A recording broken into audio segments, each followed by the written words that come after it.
start right away so that we can keep to our schedule. The meeting is supposed to be for 2 hours, so we're starting now, a few minutes past 7, and we will be done by 9. So we're going to do our best to keep to the time that we have stated. So we're going to be beginning right away, but I want to see some excitement from you. So I'm going to be in the chat and looking out to see excitement. So just start dropping emojis that show that you are excited for the new era. We're going into 2026 and we want to go in bigger and better. So I just want to see some excitement in the chat.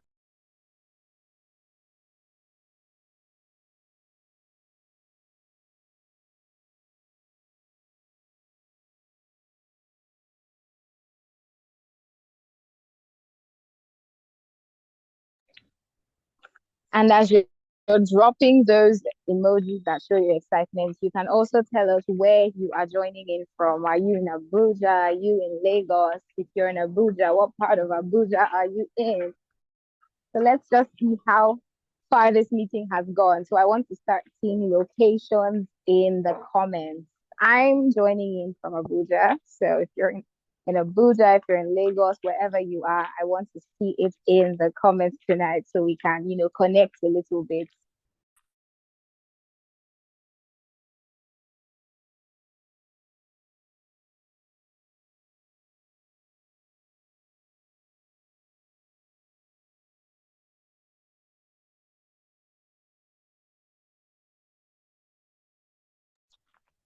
And if you're abroad, please drop your locations from whatever part of the world you're connecting from: America, the UK, Spain, France, wherever, whatever that country is, just drop it in the comments and let's see those that are joining in from the diaspora.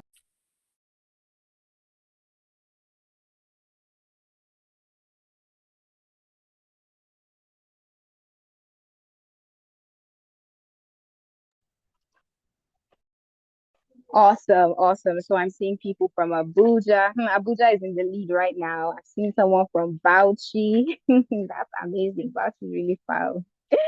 I've seen Florence from Abuja, many others. So you can even drop your name along with your location. UK in spirit, Abuja in body. I tap into that grace, please. But yeah, wherever you are tonight, the universal thing is that we're all going to benefit, a lot tonight. We have two powerful speakers lined up. We have the global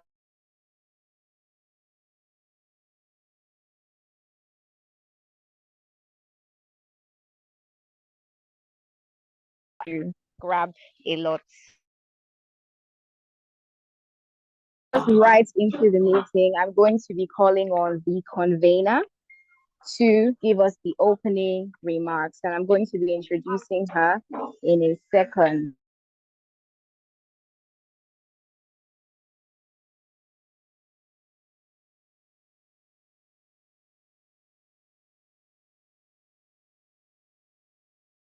Her, yeah, you should know her. So she is a transformative voice, equipping young adults, founders, and emerging leaders with clarity, confidence, and strategic direction needed to step boldly into growth and impact. She is the founder of the Growth Circle, a thriving community equipping 360 plus young people with tools for self-development, career clarity, and impactful living. Her work aligns with SDGs 1, 4, and 8, and she has received professional training from ALX McKinsey, Forward, GE Aerospace Foundation, Jobberman, the Aspire Leaders Program, and more. She blends leadership, strategy, storytelling, and systemic thinking to help people break limits and position themselves for growth and sustainable impact. Ladies and gentlemen, with a resounding round of applause and emojis flying left and right, let us welcome the founder of the Growth Circle, Angela Oliva Anifowoshi.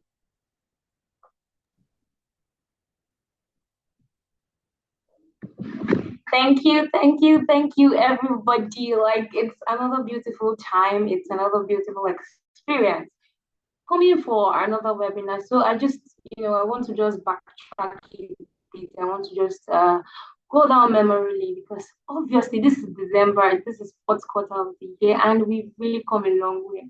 I mean, this is our fourth webinar in the year and our fifth webinar generally. And trust me, no two webinar is the same, no two webinar leaves us the same. So I would tell us, welcome to your new era, because here we're going to get themes to help us understand really what 2026 is about, and strategize for the new year intentionally, because yes, we are entering into a new era, and if you're not prepared, you're not going to join the future that you want to be prepared for. So just to give us another background, I'm going to tell us what the new era is about, because I'm not going to really be doing much talking in this webinar. I want to learn the way you're learning. I want to learn. I want to sit down and learn from these people that, they have the ability to blow your mind. So, yes, the new era, we're hearing it. Although the name sounds something archaic, but really, here we are in an era. We have come to the end of an era, and things are becoming even more and more intense.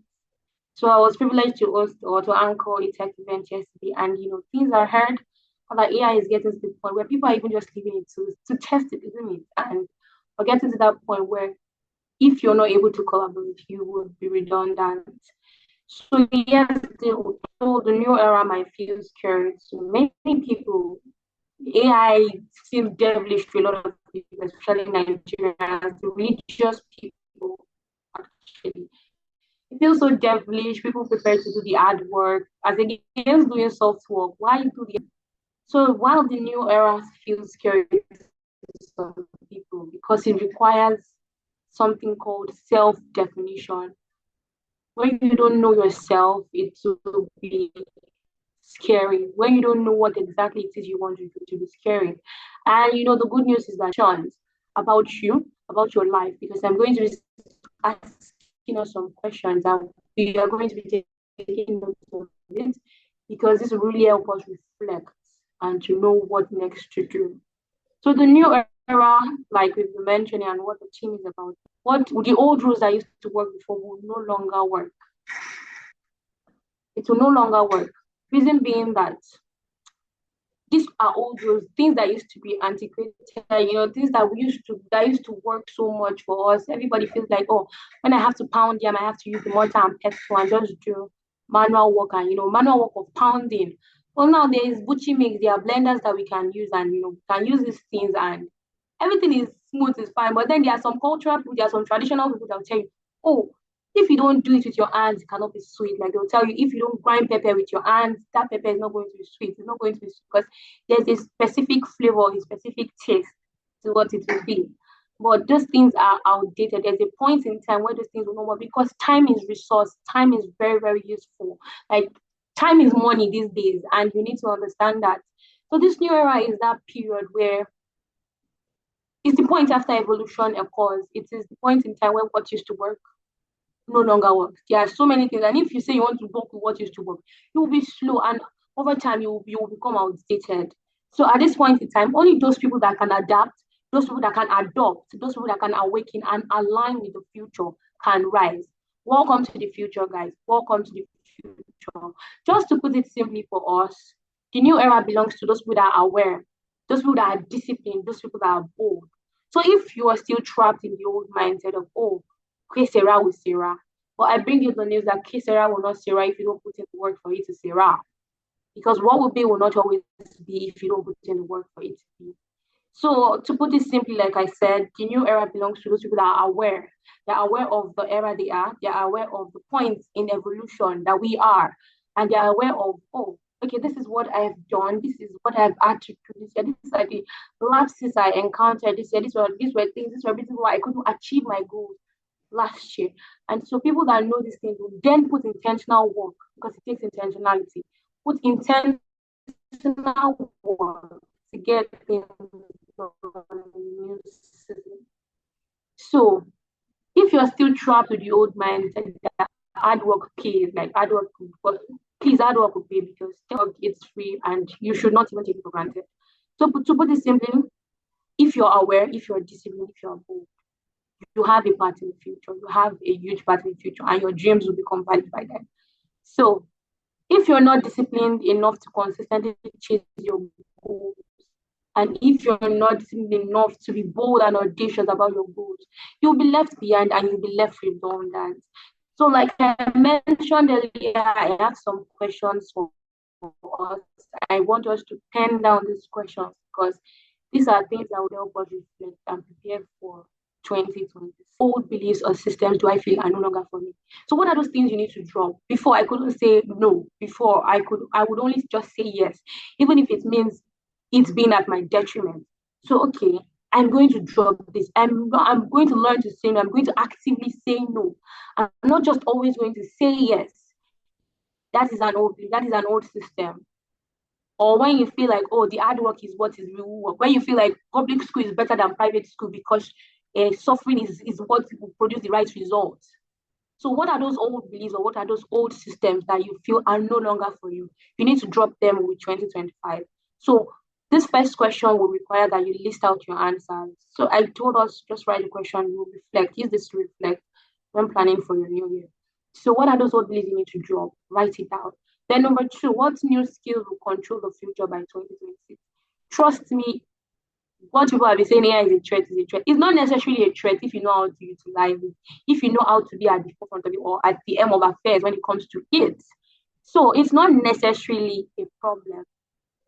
What needs to become a problem is if you choose to stay old-minded, if you choose to stay in the past, and if you choose to alienate what has been meant to for us to have smart collaboration. So one new skill will control the future by 2026. You need to think deeply, study, have your data, gather data. What are those new skills that will control the future by 2026? Even beyond 2026, because I always like to say something, especially when it comes to being with my SDG family. I always tell them that, oh, if you're thinking things, think posterity, think of sustainability. Is this thing I'm doing now, is it going to be sustainable in the nearest future?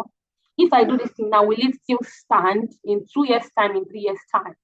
So what new skills will control the future by 2026? So you're thinking for 2026, you're thinking beyond 2026. Always think posterity. Always have an exit plan. So the third question I want us to write is what type of person do I see struggling in the new era? I mentioned a set of people that will struggle. So when you have the picture of these people that will struggle, you're also able to write it down to know how that you don't want to be any of those. So then the fourth and final question is, what type of person do I see rising fast in the new era? What role do I choose to play in this shift? So that is the four questions I would like us to go back to write our answers.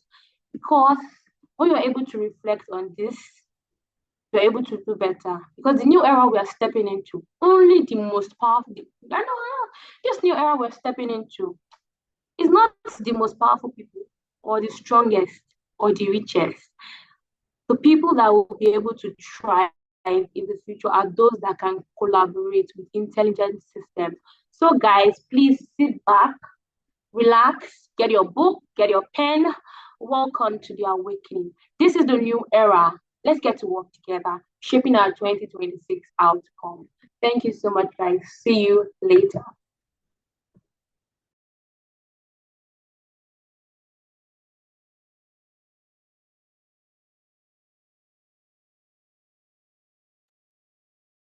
Thank you so much, Angie. Please let's give her a round of applause in the chat. You've dished out so much knowledge already, and I think one thing that really stood out to me was how important it is to build for posterity, right? We're not just talking about the now, but we're talking about the future as well. And I think that's really powerful. And those questions that you raised and asked us to take note of, very powerful questions as well. And hopefully, as we go through this session, we'll be able to provide answers to some of them. So, right now,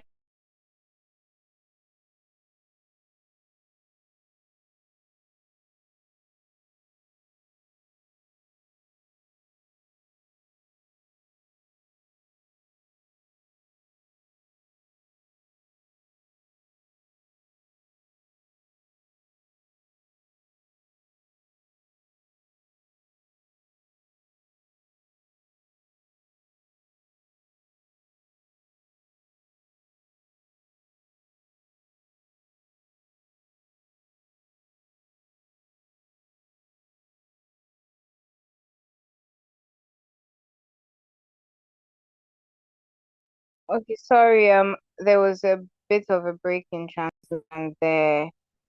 Please, if you can hear me, let's just indicate in the chat so I'll know that I can proceed.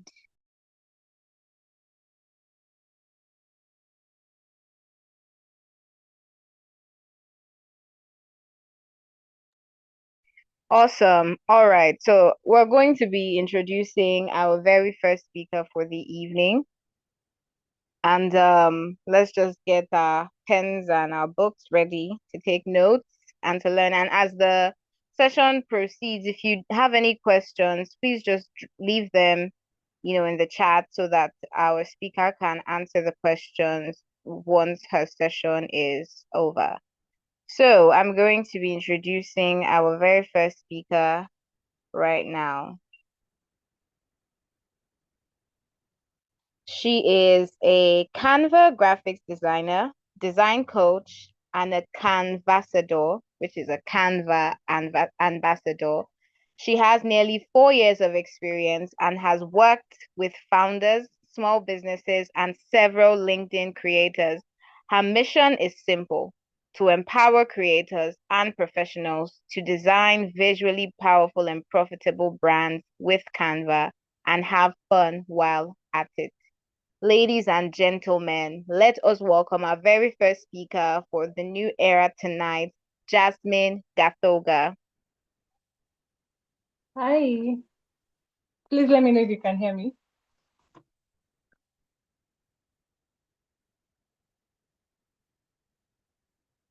Um, can you hear me?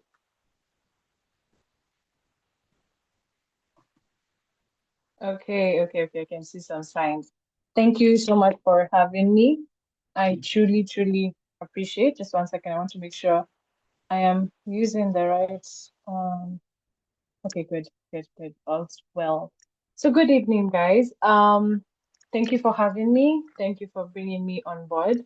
I'm using two things because I'm going to be presenting my screen over here, but then also speaking from here because sometimes it's easy for someone's mind to drone to wander away when you're not seeing who's speaking. So yeah, I hope this works.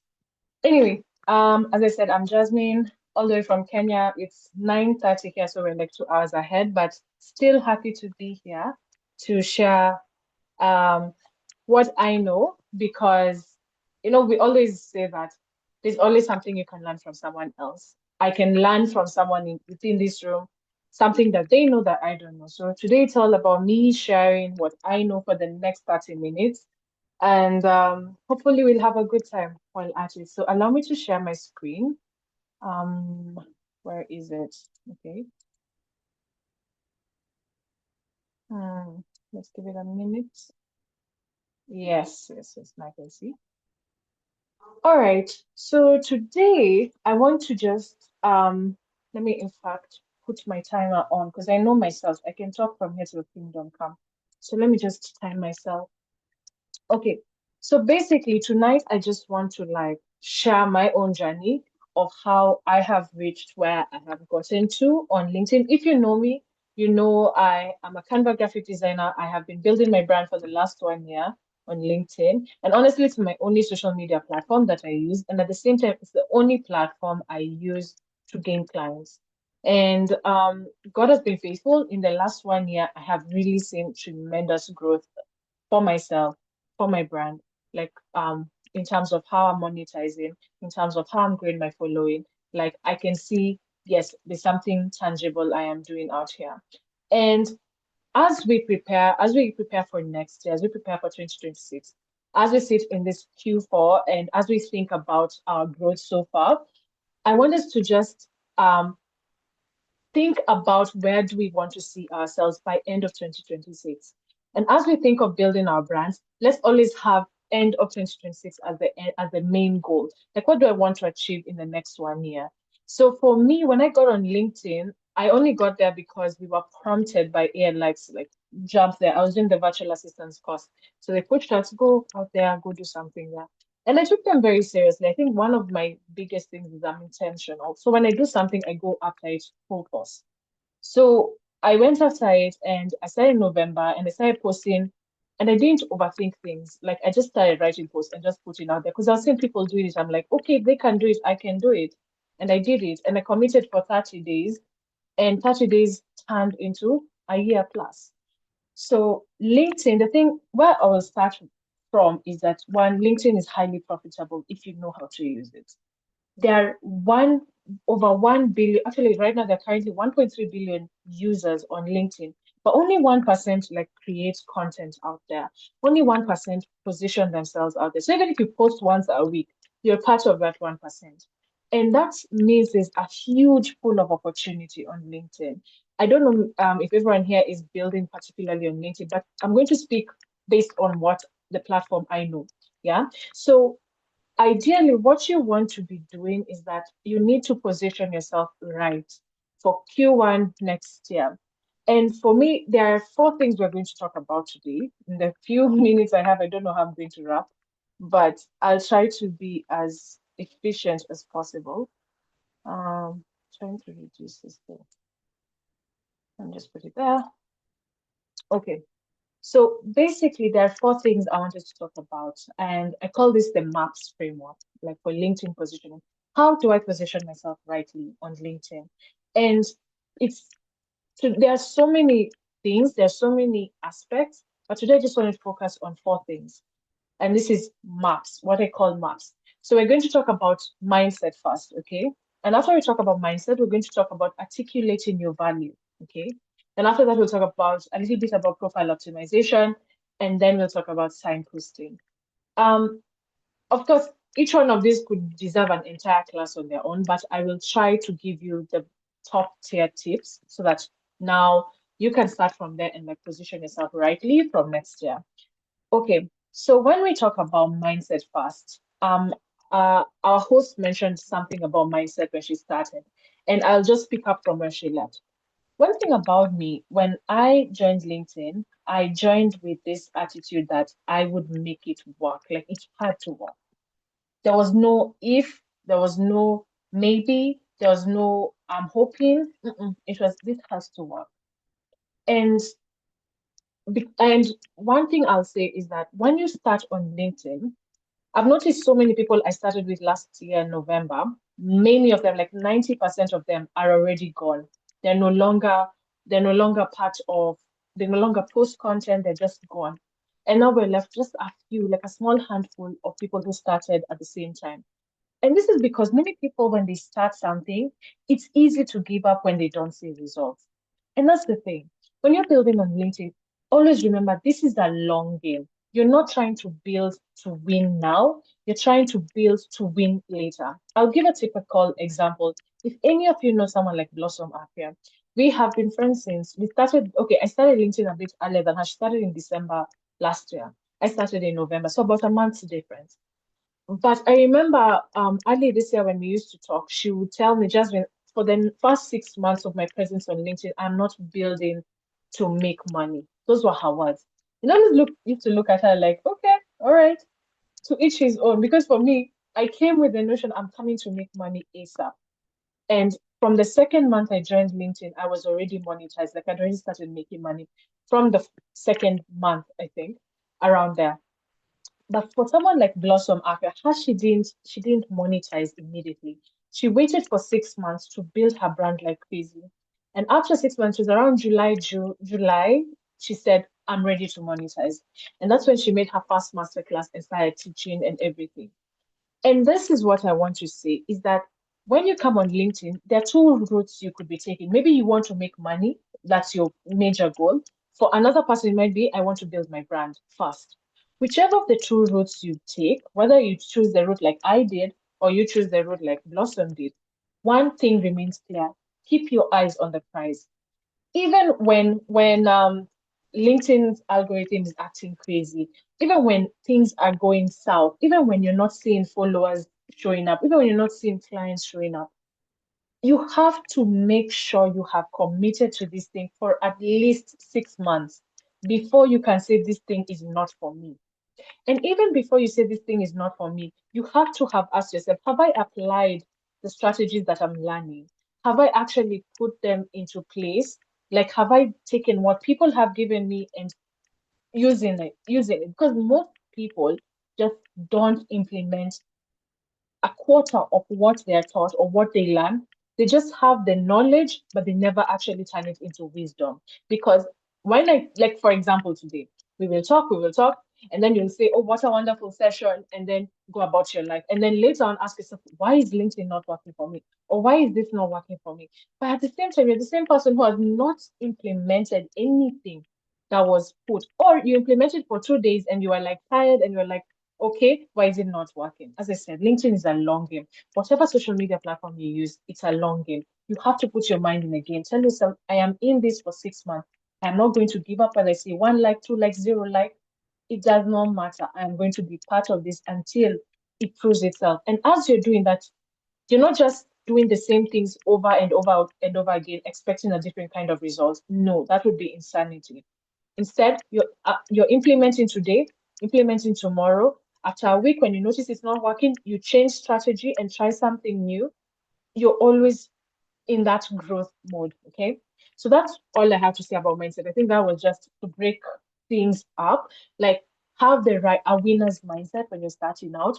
Have I am in this or in this, whether I like it or not. I'm going to do this long term. Okay.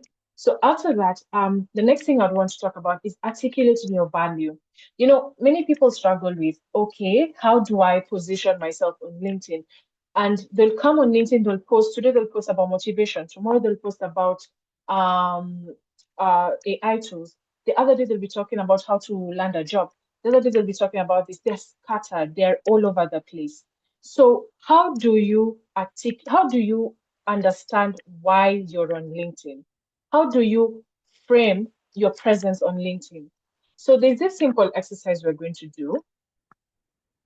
Let me push this there. There's a simple exercise we're going to do. I call it the 3 W's and H exercise. Now, this exercise is meant to help you understand why on earth you're on whatever social media platform you are on. And for our example, it's going to be LinkedIn. Why are you on LinkedIn? Why are you trying to grow on LinkedIn? So that you can avoid that situation where today you're posting this, tomorrow you're posting that. You're all over the place. You're not really settled. So the 3 W's and H exercise goes like this. You're going to sit down with a paper and a pen, or you can use ChatGPT, but it would be easier. Trust me, it's a lot easier if you do it yourself, okay? You ask yourself, question number one, who are you? I'm not asking what's your name. No. Who are you professionally? Now, when you answer this question, I want you to answer it using the searchable keywords that represent your profession. For example, for me, it would be graphic designer. It would be Canva graphic designer or Canva designer. Those would be, okay, the 3 W's and H. The 3 W's and H exercise. Okay, that's what we're covering. So the 3 W's and H. So the first one is who you are. What is your profession? What are you defining yourself as? Maybe you're a virtual assistant. Maybe you are a copywriter, ghostwriter. That's the who you are. Okay. Now, once you've written that down, I want you to go to what you do. We're going to talk about how to phrase, like, what do you do on LinkedIn? How do you help your clients? So when you think about what you do, this is what I want you to think about. What transformation can I promise potential clients? What transformation can I promise the kind of people I want to work with? What desire am I meeting for these people? What pain point am I healing, or what pain point am I removing from these people? These are the questions you really want to ask yourself, okay?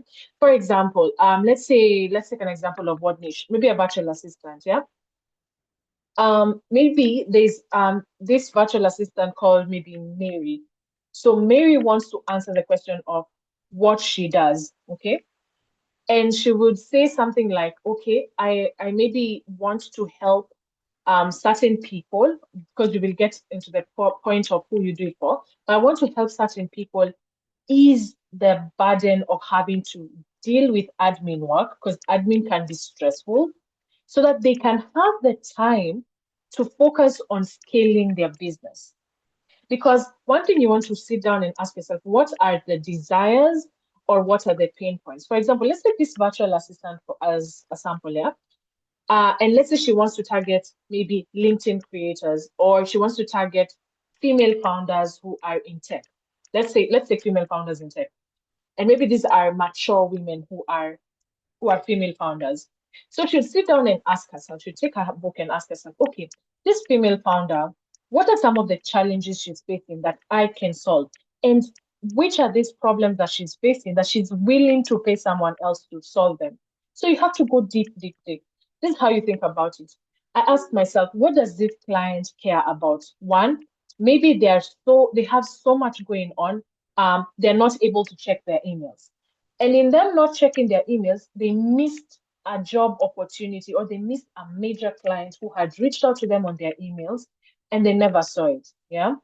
And now that they've missed it, they're missing maybe like 5,000, 5K dollar deals, 50K dollar deals. Like they're missing big opportunities because they're not having the time to check their emails because they're doing so many other things. So I can come in place not to manage our emails. That's not how you sell yourself. I won't say, oh, I'm coming so I can manage your emails. No, no, no, no, no. The founder does not care that you know how to manage emails. This is what the founder cares about. She cares about not ever missing another 5K deal in her inbox again. So you see, when you have spoken to a pain point, she listens. Rather than saying, I can organize your calendar, I can make sure your meetings are booked and everything. You don't sell from that point of view. You check what's the transformation, what are you promising? For example, we can tell this female founder, I will make sure your calendar is well aligned that you never again have to miss your child's soccer match again. Maybe this founder has been missing her her kids' events. She's been missing the important things in life. She's been so swamped with work and everything. So you speak to what her desire is or what her pain point is. For example, her desire is, I want to be able to be there for my kids, but I can't be there for my kids if I have to think about managing this, managing that, managing all these things. You get? So you want to speak to the transformation you will cause, the pain points you're solving, or the desires you're meeting. Okay. So that's what you do. Always think about it in terms of what transformation are you promising. Then after that, ask yourself, who are you doing it for?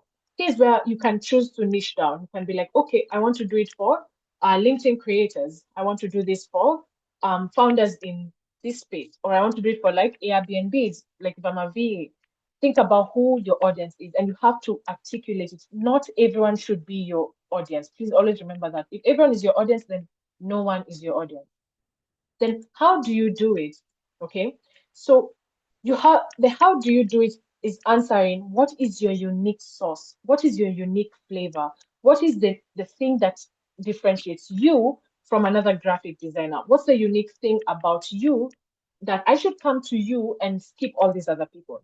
For example, let me take myself as an example.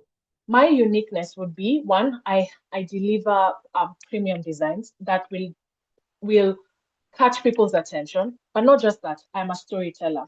So even with my designs, I'm going to use my storytelling abilities to make sure you tell your graphics tell a story that engages people so that you can easier convert them. Okay. So that's my unique point. So you need to ask yourself, what's your unique selling point? Is it a framework you use? Is it a value within you? Is it an approach that you take? Is it a certain kind of way you do things? Like it can be so many things you can think of. This is your unique value proposition or your unique source or your unfair advantage. What is nice, what is better about you compared to someone else? So that's basically when you do these three W's and H and you actually write it down with a pen and paper, this gives you perspective. It really shapes how you now approach LinkedIn. Every time you'll be creating a post, you'll be thinking within this frame. You're not just posting for the sake of it. So you know, okay, I'm talking to founders or I'm talking to LinkedIn creators. When I'm writing my post, I have them at the forefront. Content that will help them, content that will add to them, content that will position me as an authority in their eyes. Okay. I will also talk about things, what I do more often. I'll share client wins, I'll share success stories, testimonials, like all aligned. So that's why this exercise is really super important to anchor you. so that you're not all over the place and doing things which you shouldn't be doing. Okay. So once we talk about the three W's and H, oh my God, my time is flying. I will talk about profile optimization in 5 minutes. This is what I only think about when it comes to profile optimization. I think I'll go to my post, to my page. When we are optimizing our profiles, what we're trying to do is we're trying to send the correct signals to the correct people. Remember, you're not just trying to grow followers, you're trying to grow the right followers. Because one thing with LinkedIn, the more dormant people you attract, the less your profile performs. So you want your profile to be strategically placed in a way that attracts the right people. And the third thing that is most likely to attract people, I've said most likely, it's not always the case, is your headline. Okay. Your profile picture and your headline, they go together. They're a duo, they follow each other wherever one goes. Yeah. The function of these two is to attract people into your profile. Because when someone comes across your post, they're going to read your name and your profile, and your headline. These past few words, these ones, this part is what's going to show up. When they read that, is it engaging enough for them to click on your name to come and see your profile? So this part is very, very needful in getting people to come into your profile. After people have gotten into your profile, it really doesn't matter anymore. Your banner now becomes the next most important thing. So back on the headline, what I would always say, make it engaging, make it interesting. Don't just write for the sake of writing that, oh, graphic designer, and call it a day. Who will click on it? Like, you wanted to tell something. So many times I have gotten people telling me, I clicked your profile because of the Canva girl. Like, when I saw the Canva girl, it sounded interesting and I wanted to know, who is this person? I'm not saying go and brand yourself, the LinkedIn guy, the this guy, the what. No, I'm not saying that. But what I'm saying is, be strategic, be smart about how you so sorry, I got a call. Be strategic, be smart about how you want to position yourself, your name, your headline, so that it attracts more people to your profile. Because if you want to grow, you want more followers, you want more DMs of clients, that means your headline needs to be working for you. So after that, think about your banner. Remember we talked about the three W's and H. Now, out of those three W's and H, you can start to take two of those things. For example, you can say, okay, I'm going to take what I do and what I do and who I do it for, and write it on my banner. Okay. For example, like mine, for founders and LinkedIn creators, what does that answer? It answers who I'm doing it for. So I say design that turns attention into authority and authority into income. Okay. Because I know my audience, the people I want to attract, care about money. That's what they really, truly, truly care about. They want to be able to live, to be profitable. Okay. So if they care about profitability, then I'm going to use what I know, which is design. And I'll use design to grab attention so that their profiles or their courses, their webinars, their whatever, bring in returns, bring in deals for them. I don't know if you guys are following, but if you're following, please just put a thumbs up or something so that I can know we're on the same page. I'm not just yapping. Yeah. So basically what I'm saying is, I have on my banner, I have answered two things. I've answered who I'm doing this for, and I've answered what exactly I'm doing. Okay. You don't have to answer all four. In fact, it's not advisable to put all four things on your banner. Please don't. You'll choke people. You want less is more. So just do two things. You can decide, okay, I'm going to talk about what I do and who I do it for on my banner. If I cover those two on my banner, then I make sure the other two are covered in my headline. Okay. That's why I have graphic designer on my headline, because it's not answered on my banner. Okay. Though I would always say have the searchable keyword always. Have the who you are on your headline always have it. So whether you're a graphic designer, virtual assistant, founder of so and so, put it here. It must appear here. Okay. So once you have done your banner, you've done this, I want you to think about your profile picture. I always say your profile picture is your selling point. So many times I don't connect with people solely because of their profile picture. If it looks like this person puts zero effort in their presence, I am not connecting. I want to be like, you want, like, if someone brought you a gift and wrapped it in newspaper and told you this is a gift, you'd be like, what are you doing? A gift should be wrapped in something beautiful. That's the same thing with your profile picture. Your profile picture, your banner, they need to be the presentation, they need to be the packaging. And the thing is, you don't have to do it yourself. You can always hire someone to do it for you, or you can do it yourself. It's not something difficult, yeah? So what I'd say for your profile picture, you want to make sure you're using a clear photo of yourself taken with good lighting. You want people to see your face and instantly recognize you. So don't zoom out and show us your whole body. No one cares for that. We want to see from your from your chest going up.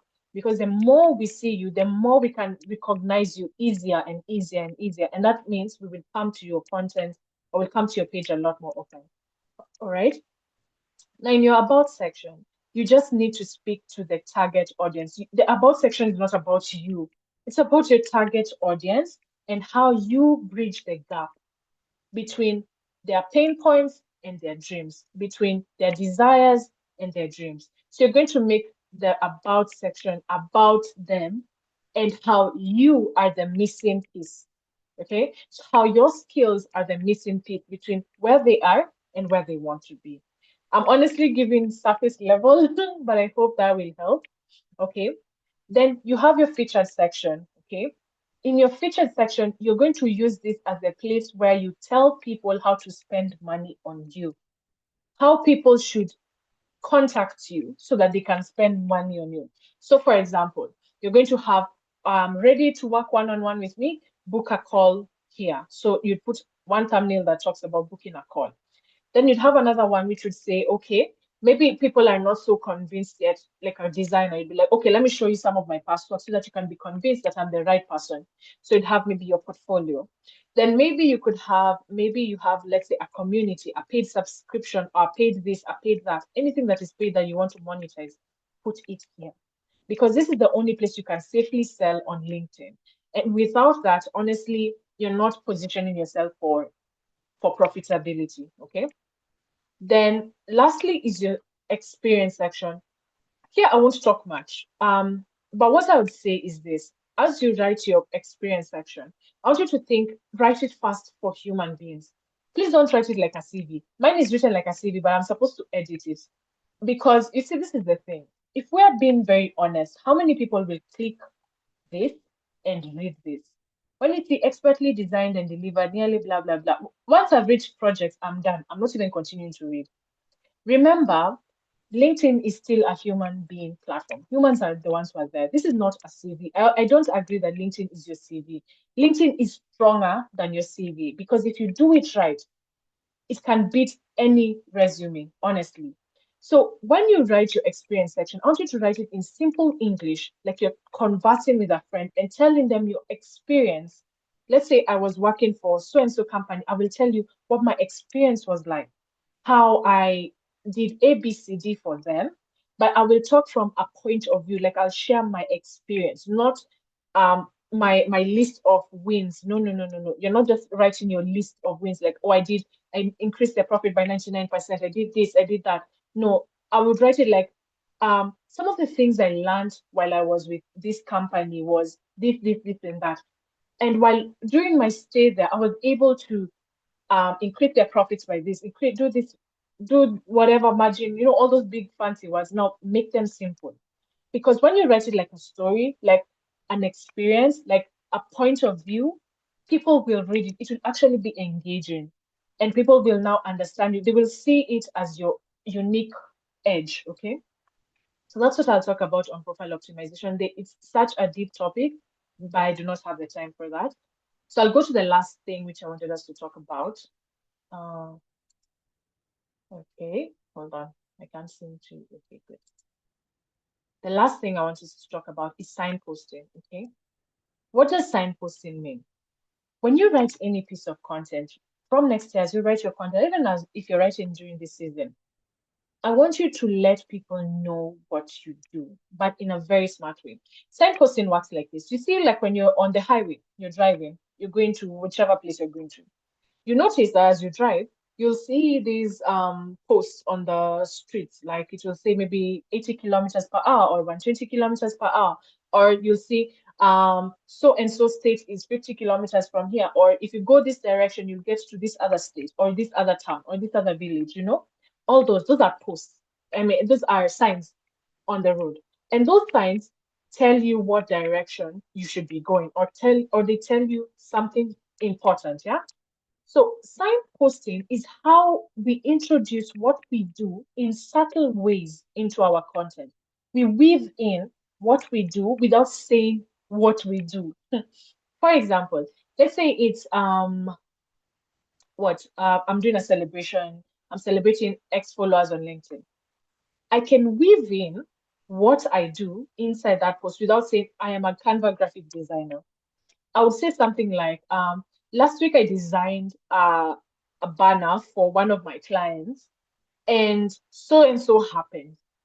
So that's already that statement. I designed this for my client already sends those signals into someone's mind that, oh, she designed for a living. Okay. Then I will later on, somewhere in the middle of the post, I'll weave in something else again and say, talk about something related to design. Yeah. So I'll do that like maybe 3 or 4 times within my post without necessarily saying I'm a Canva graphic designer. What you basically want is that you want to send those signals over and over and over again on what you do. I remember when I joined LinkedIn, there was a friend I made, and 1 month into us being friends on LinkedIn and we were engaging on each other's content every day, she comes and asks me, but say, Jasmine, what do you do? Honestly, it shocked me. I was like, wait, you've been engaging with my content all this time and you can't tell what I do? And looking back, at that point, I went back and checked my content and I could see, okay, I'm very vague on LinkedIn. Like I don't ever mention like what exactly it is I am doing in some very smart way. So if at that time I had been weaving in strategic words, like let's say I'm a virtual assistant, I'd be like, I was managing my client's schedule calendar the other day, or I was teaching my students how to do XYZ um, in this kind of area. And you see, when you do that over and over and over again, and I'm saying in a very smart way, what you're doing is you're sending these um, signals to people's minds that you are an authority in your field. You know what you're doing, especially when you weave in, like, let's say you're teaching people, or that maybe you are working with clients. Even if you're not working with clients, you can put, maybe you are doing mock projects on so and so things, or you are volunteering for a founder in this, you know, those little hints here and there, they really position you as someone who is an authority in what they're doing. Like you know what you're doing. You're not just talking for the sake of talking. So I want you to signpost a lot more efficiently. Like do it very well in your post. Make sure you're mentioning here and there that things that are related to what you do. So even if you're writing a post that is maybe like a Friday post and you want to tell people, oh, it's weekend, go and rest, try to find subtle ways of bringing in something that you actually do. Okay. And then while we're doing this, something I noticed, like there was a time I went viral on LinkedIn. And one of the things I had done with that post was I subtly mentioned what I was doing. Like I used signposting in that post. So when you do that, one second, when you do that signposting thing, you are attracting more of the right audience, because when you get a viral post and it goes far and wide, when people read that post, they'll be like, oh, she's a virtual assistant. That knowledge that she's a virtual assistant will make other fellow virtual assistants connect with you, or potential clients connect with you. You get me? So that's why signposting is important, because you never know which post will reach the right person and they have no clue what you're doing after reading your post. So you want to be smart about it, especially if you're looking for clients. Okay. So that's the MAPS framework. And you read, like, there's so many things I could have talked about tonight, but I chose those four. But I'll leave you with this one last thing as I wrap up. Oh my gosh, time has flown. As I end, I'm going to leave you with this one word, is that as you build on LinkedIn, always remember this: the people who made it to the top are master engagers. I'll just leave you that as your number five, bonus number five. They are master engagers. So if you want to grow fast on LinkedIn, if you want to stop the delay of growing on LinkedIn, engagement is queen. I'll just put it that way. Some of the biggest names you've seen on LinkedIn were engaging for 5 to 6 hours on LinkedIn. I'm not saying go and do that. I'm just telling you how it is. because many people complain, oh, I'm seeing very little growth, but they don't really understand what goes into massive growth. People really invest in their presence on LinkedIn. So if you want to do those skyrocket growth, then you really have to be a master engager. Engage, learn how to engage and write better. Master those two, and honestly, you'll be on your way to doing better. So I think that's it. I don't want to continue because I can talk a lot, but I hope that really helped or helped in some way. So thank you.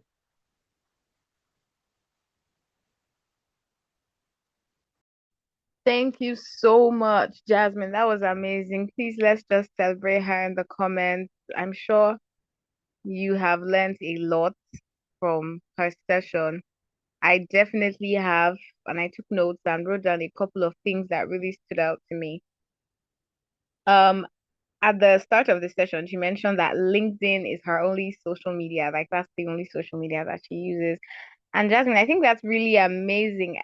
I mean, in this day and age where Instagram and TikTok is like a really big deal, and LinkedIn is like your, number one social media platform. I think that's amazing.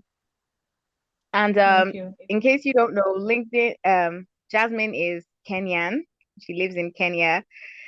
So we received, from uh, outside Nigeria this evening. I think that's really amazing. It's great to, get perspectives from other parts of the continent and of course other parts of the world. And this just goes to show how LinkedIn can position us on the global stage. LinkedIn is like your digital office, right? And it's a great tool for visibility and global positioning. So, and tonight's session is just a very obvious example of that. And I think that's really powerful. Another thing that really stood out to me was she stated that we should commit for at least 6 months before complaining. So you don't just get on the app and do it for a month or two and say, man, I'm not getting engagements, and then you leave. At least 6 months. And in those 6 months, are you implementing the strategies that you have learned or are learning? I think that's really amazing. She also mentioned the importance of speaking to a pain point. It's not just about coming and saying, I can do this for you. You have to speak to a pain point of your potential client. Also, your profile picture is your selling point. That's really amazing. Some people put like pictures of their dogs or their cats as their DPs, and that kind of just, shoos people away a little. So your profile picture is your selling point. Also, send signals on what you do.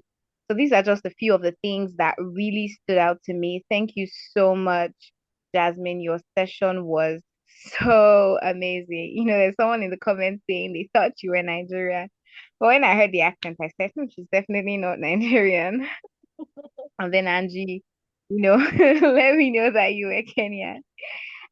It's amazing. Your session was great, and thank you so much. So we're going to be taking questions from this session. So if you have questions, um, I mentioned earlier that we should drop them in the comments, but if we haven't done that, you can just raise a hand if you want to ask a question so that we can tackle it here. So does anybody have a question?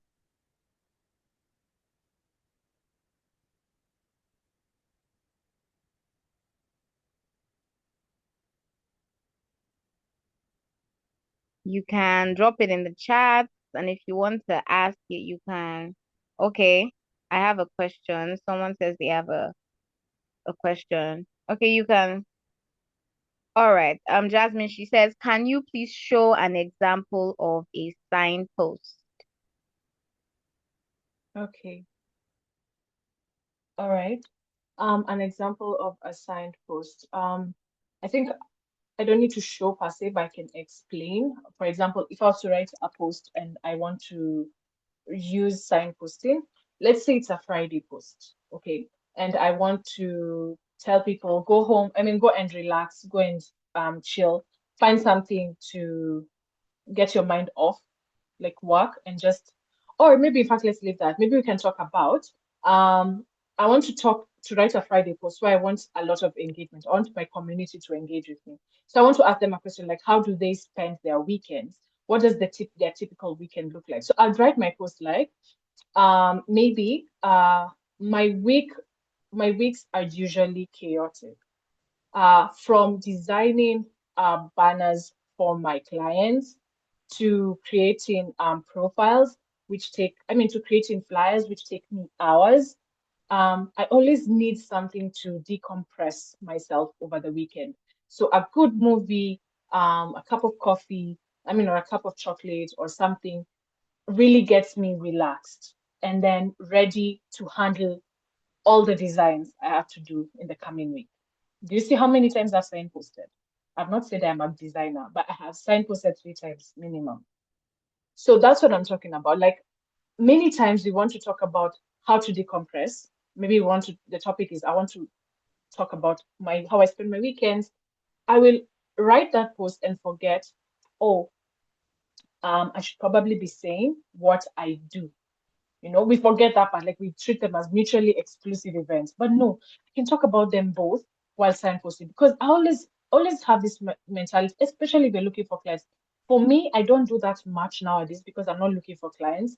I'm at a point where I have too many and I don't even want more at this particular moment. So I don't signpost as much. But if you're looking for clients or if you're looking to be hired, trust me, you need to signpost a lot because you never know. You might write a very good post that goes viral and people have no clue what you do. You do not want that scenario. You want everyone for you to be crystal clear what you do. So that if someone needs your service, they're thinking, okay, let me check her profile. At least you'll have gotten them to that point where they check out your profile. So that's how I do it. I hope that answers it. Awesome. Thank you. Yeah, thank you so much. That clearly answers the question. Victoria, who asked the question, I hope that's clear to you. All right. So awesome. Thank you. You understand now. Is there any other question? If you have a question, you can still drop it in the chat. Let's take one or two more questions before we proceed. Anybody else? You can put up a hand or drop your question in the chat.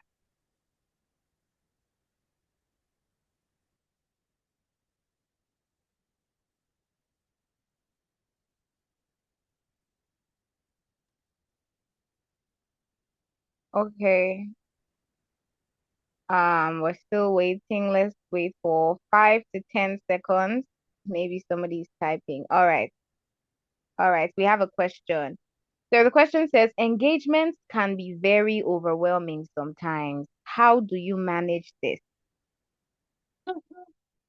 Oh gosh, I could write you a book on that because it's insane. It's really insane. Let me just be honest. I'll tell you. Okay, this is the thing. I think we're not usually very honest on LinkedIn. We don't really tell people the reality of what it looks like to show up on LinkedIn. So I'll be real with you and I'll tell you how my showing up looks like. It does not have to be the way you show up. Please get me right. It does not have to be. You do not have to spend a lot of time on LinkedIn to make it work. Okay. And I'll give you an example. So for me, as Jasmine, I wake up at 5 a.m. Kenyan time and I write my post. I am very slow in writing posts. That's one thing about me because I'm a storyteller. So when I'm writing my post, it can take me 2 hours to write one post. But for so many people, I know it takes them like 15, 20 minutes, they're done. Yeah. So from 5 to 7, I'll be writing my post. After 7, between 7 and 7:30, I'll maybe be doing something else. Then at 7:30, I'll start my engagement. I'll engage on other people's posts from 7:30 a.m. all the way till 8:50 a.m. Kenyan time. I'm 2 hours ahead of Nigeria.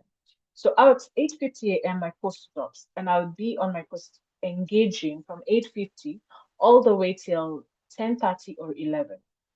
I'll be answering people's comments, but at the same time, as I'm answering people's comments, I'm also going on other creators' posts. So I'll do like 30 minutes on my post and I'll go away for 20 minutes and engage on other people's posts. I have a list of people. So I know the map. Like I know, okay, this person posted this time.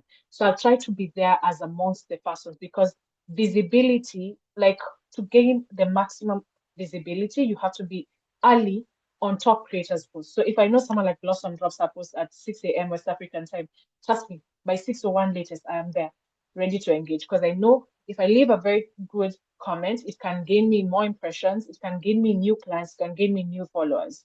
So that's why I'll time by time, like I'll go there by time. And then I'll engage all the way till 11:30. Then I'll go about my business and do other things. Then later on in the evening, if I have like 10 minutes, I'm going to leave a comment here or there, like that. It's insane. It's intense. I think it's only Saturdays and Sundays I slow down.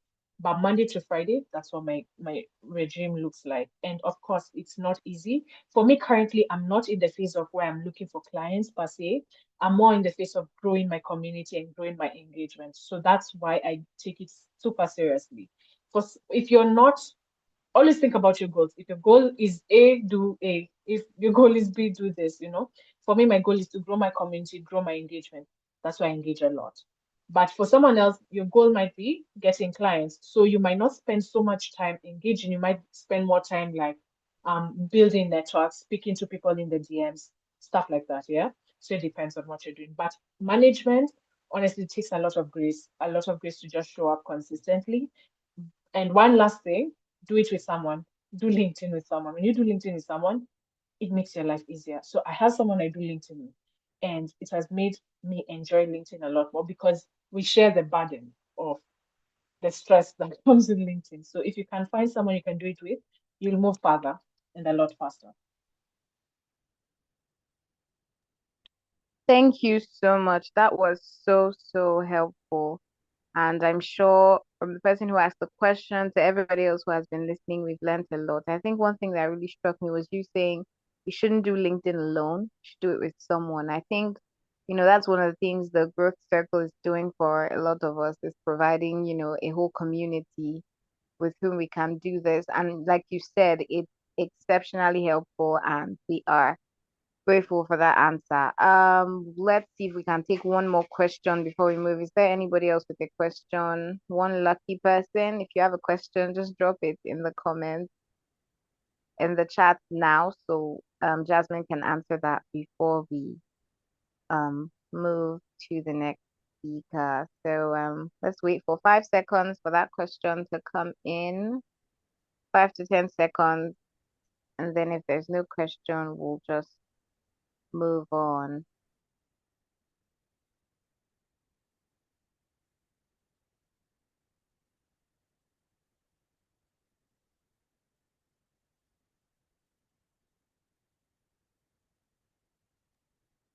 All right. So I think that would be our last question for. Okay, yeah, there's one.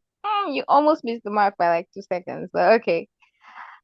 How do one determine desire of a client? How can one determine the desire of a client? Okay.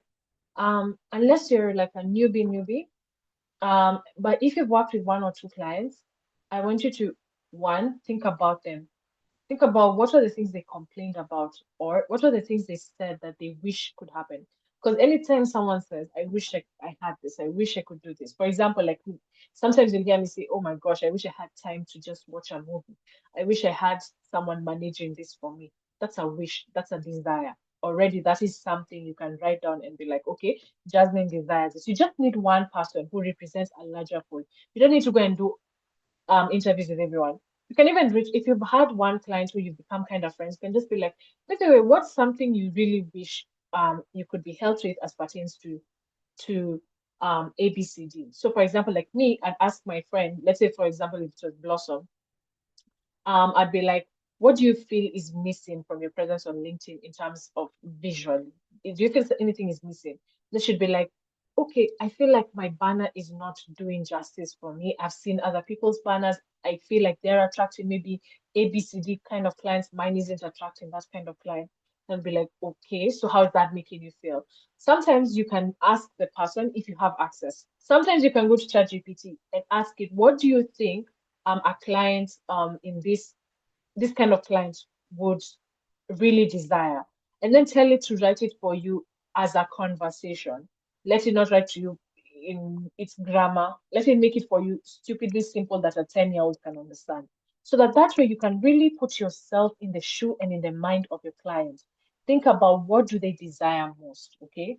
So you just have to ask yourself those questions. You can use ChatGPT or you can reach out to any clients you've worked with in the past just to find out. Ask them questions.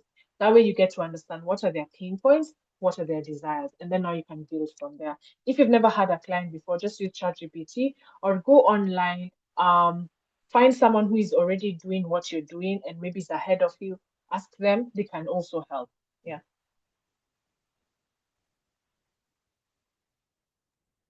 Thank you so much, Jasmine, for all the clarity that you have provided tonight. It has been a huge pleasure having you here, and we have indeed learned a lot. If you've learned something tonight, I just want you to leave a celebratory emoji in the comments. Let's just see your excitement and how tonight has impacted you. Thank you so much, Jasmine, for your time. Thank you for all that you have shared, from your personal experiences and all of that. It has been amazing. And we look forward to more sessions, more collaborations with you in the future. Thank you so much. Thank you very much. Thank you for having me. Wishing you guys a very good evening. Thank you. All right. So right now I'm going to be handing over to my co-host to introduce the next um speaker for the evening. So, ladies and gentlemen, let us welcome together Clarissa Pepple to take over.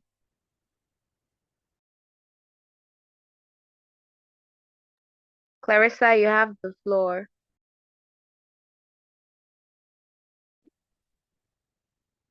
I'm sorry, am I audible enough?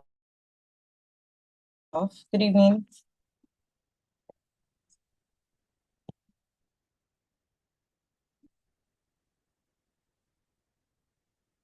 Good evening.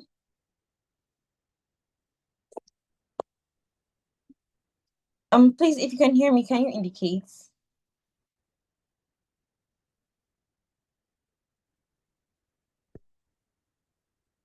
All right, that's beautiful. Okay, good evening, everyone. First of all, my sincere apologies for joining in a little after the start, but I'm fully here now and excited to take us forward. For protocol's sake, my name is Pepple Clarissa, and I'll be your co-anchor for tonight's webinar alongside the eloquent Tomisin Faye. Thank you so much, Tomisin. Sitting back and listening to you was really overwhelming. And, you know, I know you get told a lot, but I'm still going to say it again. You are an excellent speaker, and co anchoring with you tonight is such an honor and very much my pleasure. So, we're going to dive right in to our very next speaker for tonight, in person of Tumilara Ifebogun. My apologies if I must mispronounce your name. My sincere apologies, Ma. Okay, so she is a digital strategist and visibility coach. She's the founder of African. Tumilara Ifebogun is a digital strategist and a visibility coach helping African founders and young professionals build with clarity and position with confidence. She is the founder of Impact Her Impact Africa, an ecosystem empowering African women to thrive in business and technology through education, visibility, and community. So, at the new era, Tumi will be here teaching us about rethink and reposition, how to design our next 12 months intentionally. And it's going to be a powerful session on mindset shifts, intentional planning, and practical strategies for 2026. I don't know if you are uh, as excited as I am, because personally, I'm a follower of Tumilara on social media platforms, and over time, I've seen her work, I've seen her growth, and having her on here tonight, it's literally an honor. I'm not even going to lie. So yes, please, if your fingers are not too busy, please send in the clapping emojis as we welcome Tumilara Ifebogun. Welcome, Matt, and it is such an honor having you here tonight.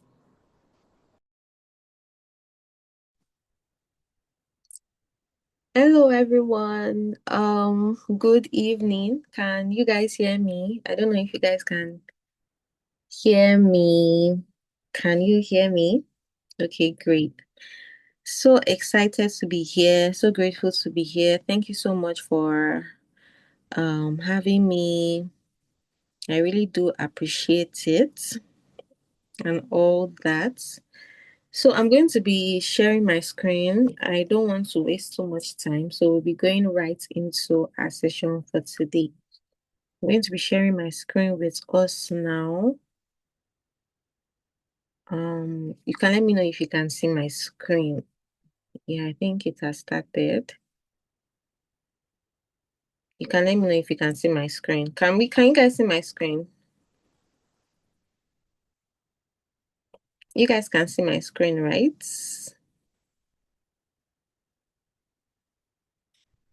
Okay.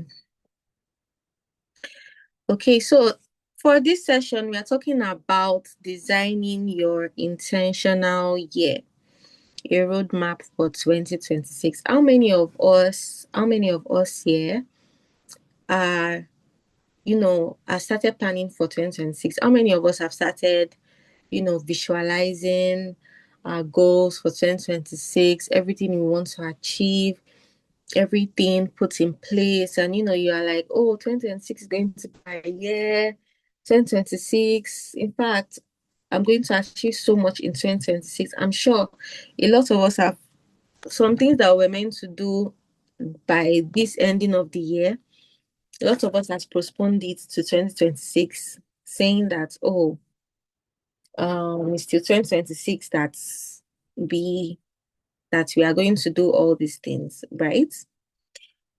Yeah, so and the truth is, if you are not able to design your year intentionally, you would not be able to achieve those things again. You just find out that you keep on procrastinating, you're procrastinating till you just realize that, oh, for the past 5, 6 years, I haven't been able to really achieve anything so far, right? So that's why this session is very, very important. I'm so sorry. I'm so sorry about that. My mom was calling me. I'm so sorry about that. But yeah, we are back. Right? So why does intentionality matter? Why does intentionality matter in designing your year for 2026? Right? Beyond resolution. So you need to have a clear direction of what exactly you want to do. Like I said, yeah, intentionality provides a focused path, ensuring your efforts align with your deepest desires rather than merely reacting to circumstances. So you need to be sure of what exactly you want to do. You need to be very, very sure of what exactly you want to do. You need to be sure of how exactly you want to set your goals. So instead of saying, oh, I want to make a lot of money in 2026, I want to build my brand in 2026. How much money do you want to make? Do you want to make your first 7 figures, or do you want to make your first 8 figures? Do you want to be like, oh, next year I must make at least 10 million naira next year? And for me to make this 10 million naira next year, this is how I want to go about it. So you must have a clear sense of direction on what exactly you want to do, right? Another reason why intentionality matters is sustainable growth. So, like I said here, unlike flirting resolutions, intentional planning fosters consistent progress and personal evolution throughout the year, building momentum for a lasting change. So, as much as you have things that you want to achieve for next year, it's important that that growth is sustainable. It's not that you start in January and by February you're already tired and you see that you are back to the same old patterns, you are back to the same old habits that you left in 2025. So it's important that it is sustainable. Whatever you want to achieve, however you want to achieve it, it must be sustainable. Then the another reason why building intentionality matters beyond resolutions is enhanced well-being.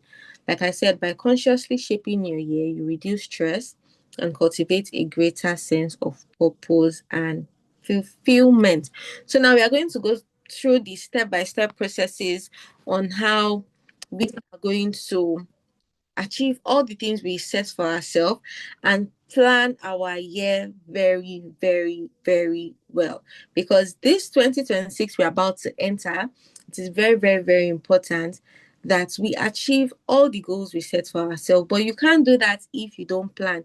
You can't do that if you don't know exactly how you want to achieve those goals. And it's not a facade, or it's not in a way that you set goals today and you don't achieve. No, you are setting goals and you're achieving them. So like I said here, step one, you need to first reflect and acknowledge what happened to you this year. What happened in the past 12 months? In 2025, we're about to end the year and we're about to enter a new year.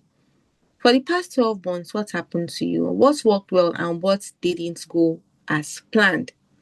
So we need to know this, what worked well and what didn't go as planned. So you have to first identify your success and moments of joy. What are the things that you did really, really well this year that you achieved, right?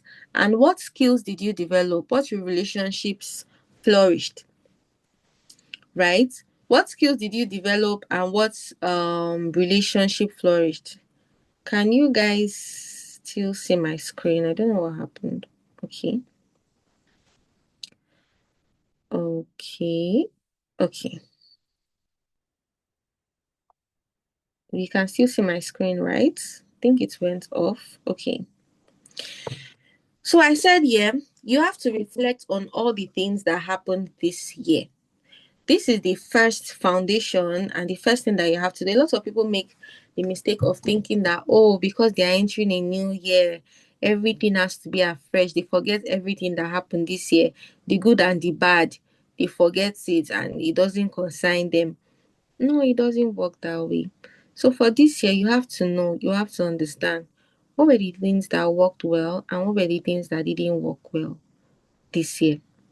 Do you understand? So what relationship flourished and what brought you energy and satisfaction? So for this year, you have to know, you have to understand what relationship flourished, what brought you energy and satisfaction, what skill did you develop, and you have to identify successes and moments of joy.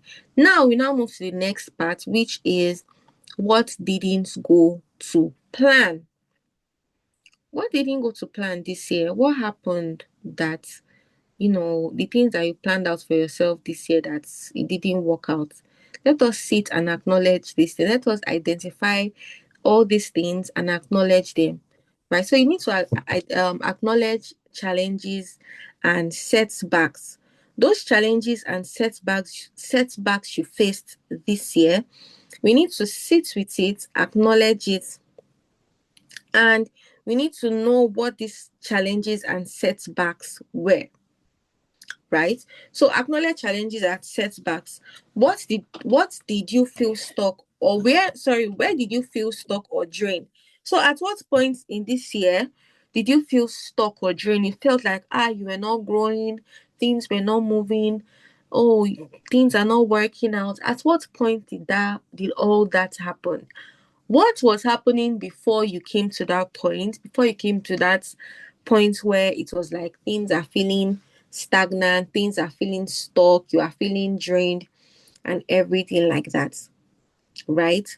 Another thing is, what lessons were learned from difficulties? What were the lessons you learned from the difficulties, from the setbacks? What did it teach you? And where were there unfulfilled goals and why? So were there goals that you didn't achieve this year? And if there were goals that you didn't achieve this year, why do you think you didn't achieve those goals? Do you understand? So now we move to the steps. So this is step one. We first have to reflect and acknowledge the past 12 months, everything that happened this past 12 months. Step two is envision your ideal 2026, right? You need to create a vision board of, your values and basically all the things you want to achieve. I don't know if a lot of us are familiar with creating vision boards. Let me go to Pinterest for you to see what a vision board is, right? It's important that you are creating a vision board for what you want to achieve for 2026. You'll see there are a lot of, this is what technically a vision board is. What are the things that you are looking for this 2026? Are you looking to be more disciplined?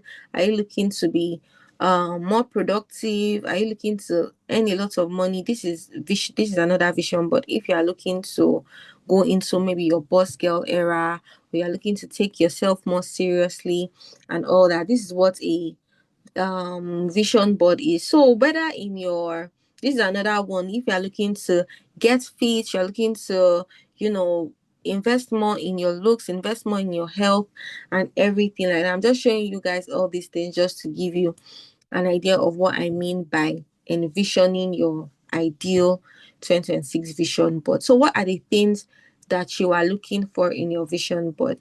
Right? Your career growth, environment and home, personal development, relationships, health and well-being, financial freedom, right? So like I said, yeah, your career growth, you have to visualize professional milestones and learning opportunities. So I want you to just visualize it. I don't know if you guys used to like daydream.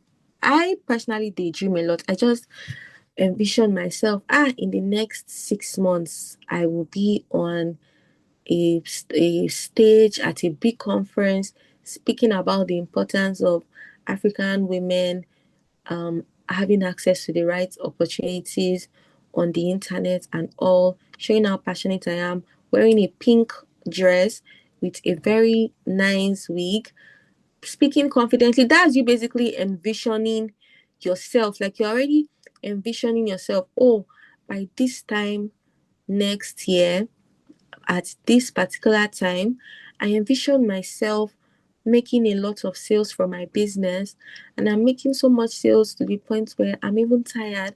I go to the kitchen to drink cold water and I feel refreshed because of, you are putting in a lot of details to what you are envisioning. It's not just you saying that, oh, by this time next year I will be successful, by this time next year I will do this, by this time next year blessings will follow me, or by this time next year favor will follow me. No, I'm not saying favor will not follow you or blessing will not follow you. Of course, favor and blessing will follow you, but you need to be very intentional about where you want to be, and you need to describe it in detail. Oh, by this time next year I'm going to be sitting in front of dignitaries, in front of government officials, pitching my idea to how I feel we as a society can improve. And in this meeting, I'm going to be wearing a black dress, in a this, in a that. Do we understand? So it's not just about saying, oh, by this time next year, I'm going to have a lot of money. No, by this time next year, I'm going to be saving 10 million naira in my piggy vest. In fact, I'm going to save so much money to the point where people are going to start asking me, oh, to me, how did this happen? How did that happen? So you need to be intentional about how you envision your ideal 2026. And like I said, yeah, you visualize professional milestones and learning opportunities in the aspect of career growth, in the aspect of environment and home. Picture your ideal living space and surrounding community. If you are someone that maybe wants to move from the current point you are now and you want to move to maybe a bigger place or maybe a better environment and all, you're like, by this time next year I am going to be in this particular estate. In fact, let me tell you guys a quick story. So last year I just finished uni, and I knew that after I finished uni, I didn't want to go back to my parents' house. I wanted to just stay on my own. And I wanted to, because I know that for someone like me, I don't grow when I'm, with family, because it's either they take you for granted or they don't allow you to focus on yourself, or you are giving so much responsibilities to a point where, oh, they'll be like, oh, to me, wasonje for mommy, wasonje for daddy. In Yoruba, it means, oh, to me, come and cook, come and wash plates, come and do this. I knew that I did not want that for myself. So I told myself that by this time next year, I even made a video. For you to know how intentional I always am when it comes to envisioning how my ideal year wants to be. I always make a video, and in that video, I tell myself, by this time next year, I want to be in my own apartment in Abuja, in so and so estate, in a 1-bedroom apartment, in so and so place. And I made that video. I told myself that no, I am not going back to my parents' house. I don't know how I'm going to get the money.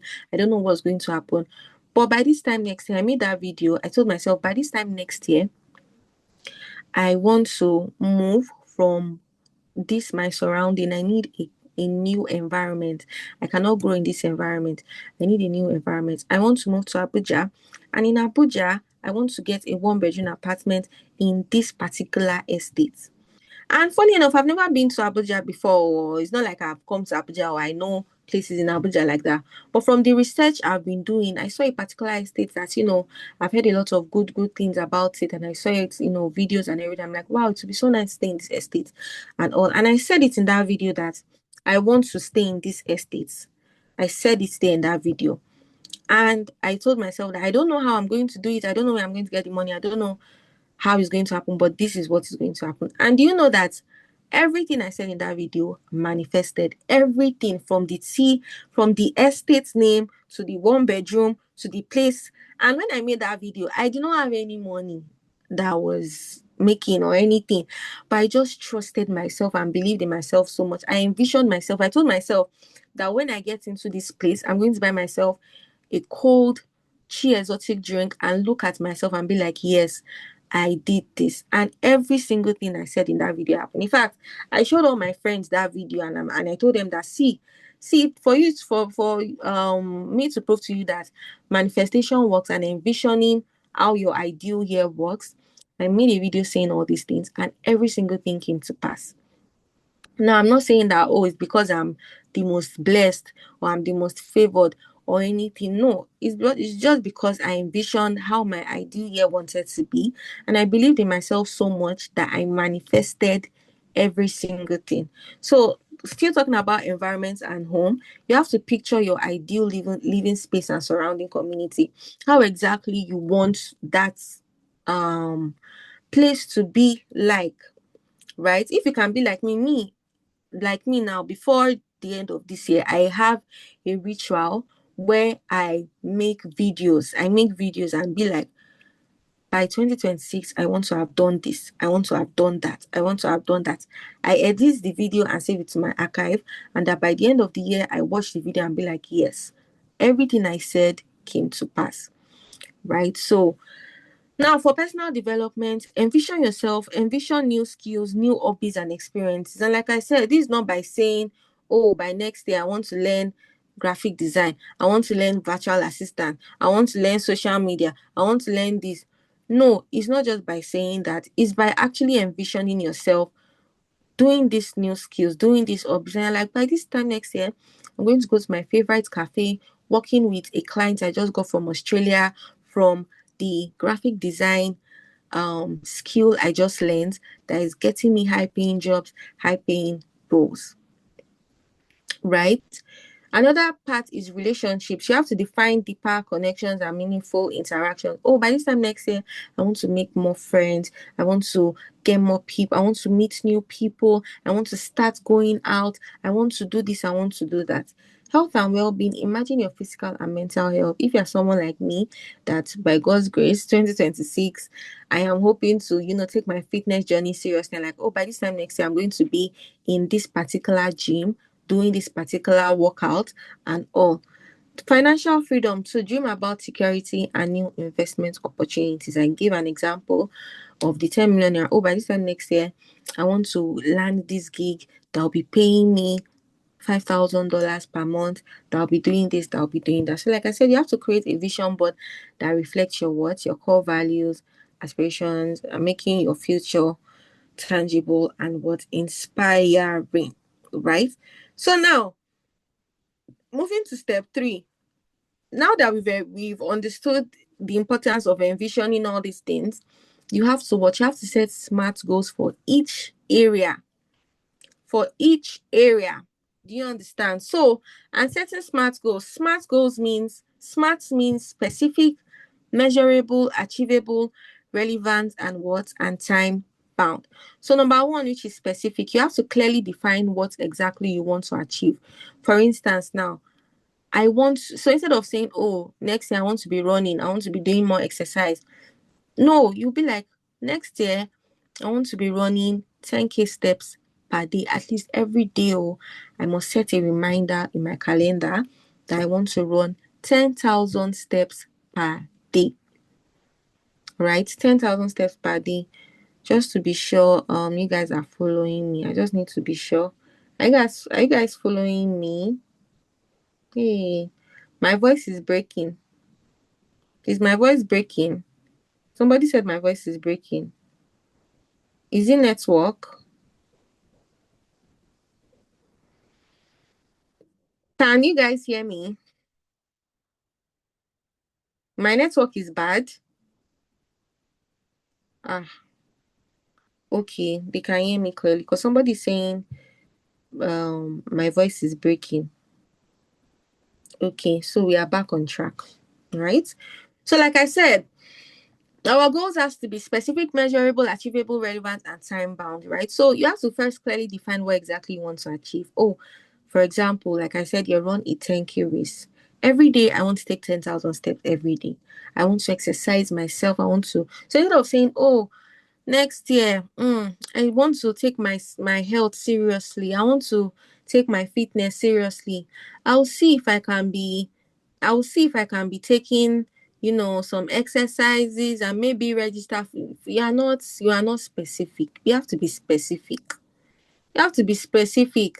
Next year, every single day, I must take 10,000 steps, whether I like it or not. And I'm going to set a reminder on my phone that tells me that it is time to take these 10,000 steps. In fact, I am going to take these 10,000 steps to a point where I am going to have an accountability partner that is going to make me accountable to make sure that I take these 10,000 steps a day. Or let's talk about money now. Next year, I want to make my first 10 million naira. How I'm going to do it, I don't know, but I'm going to make my first 10 million naira.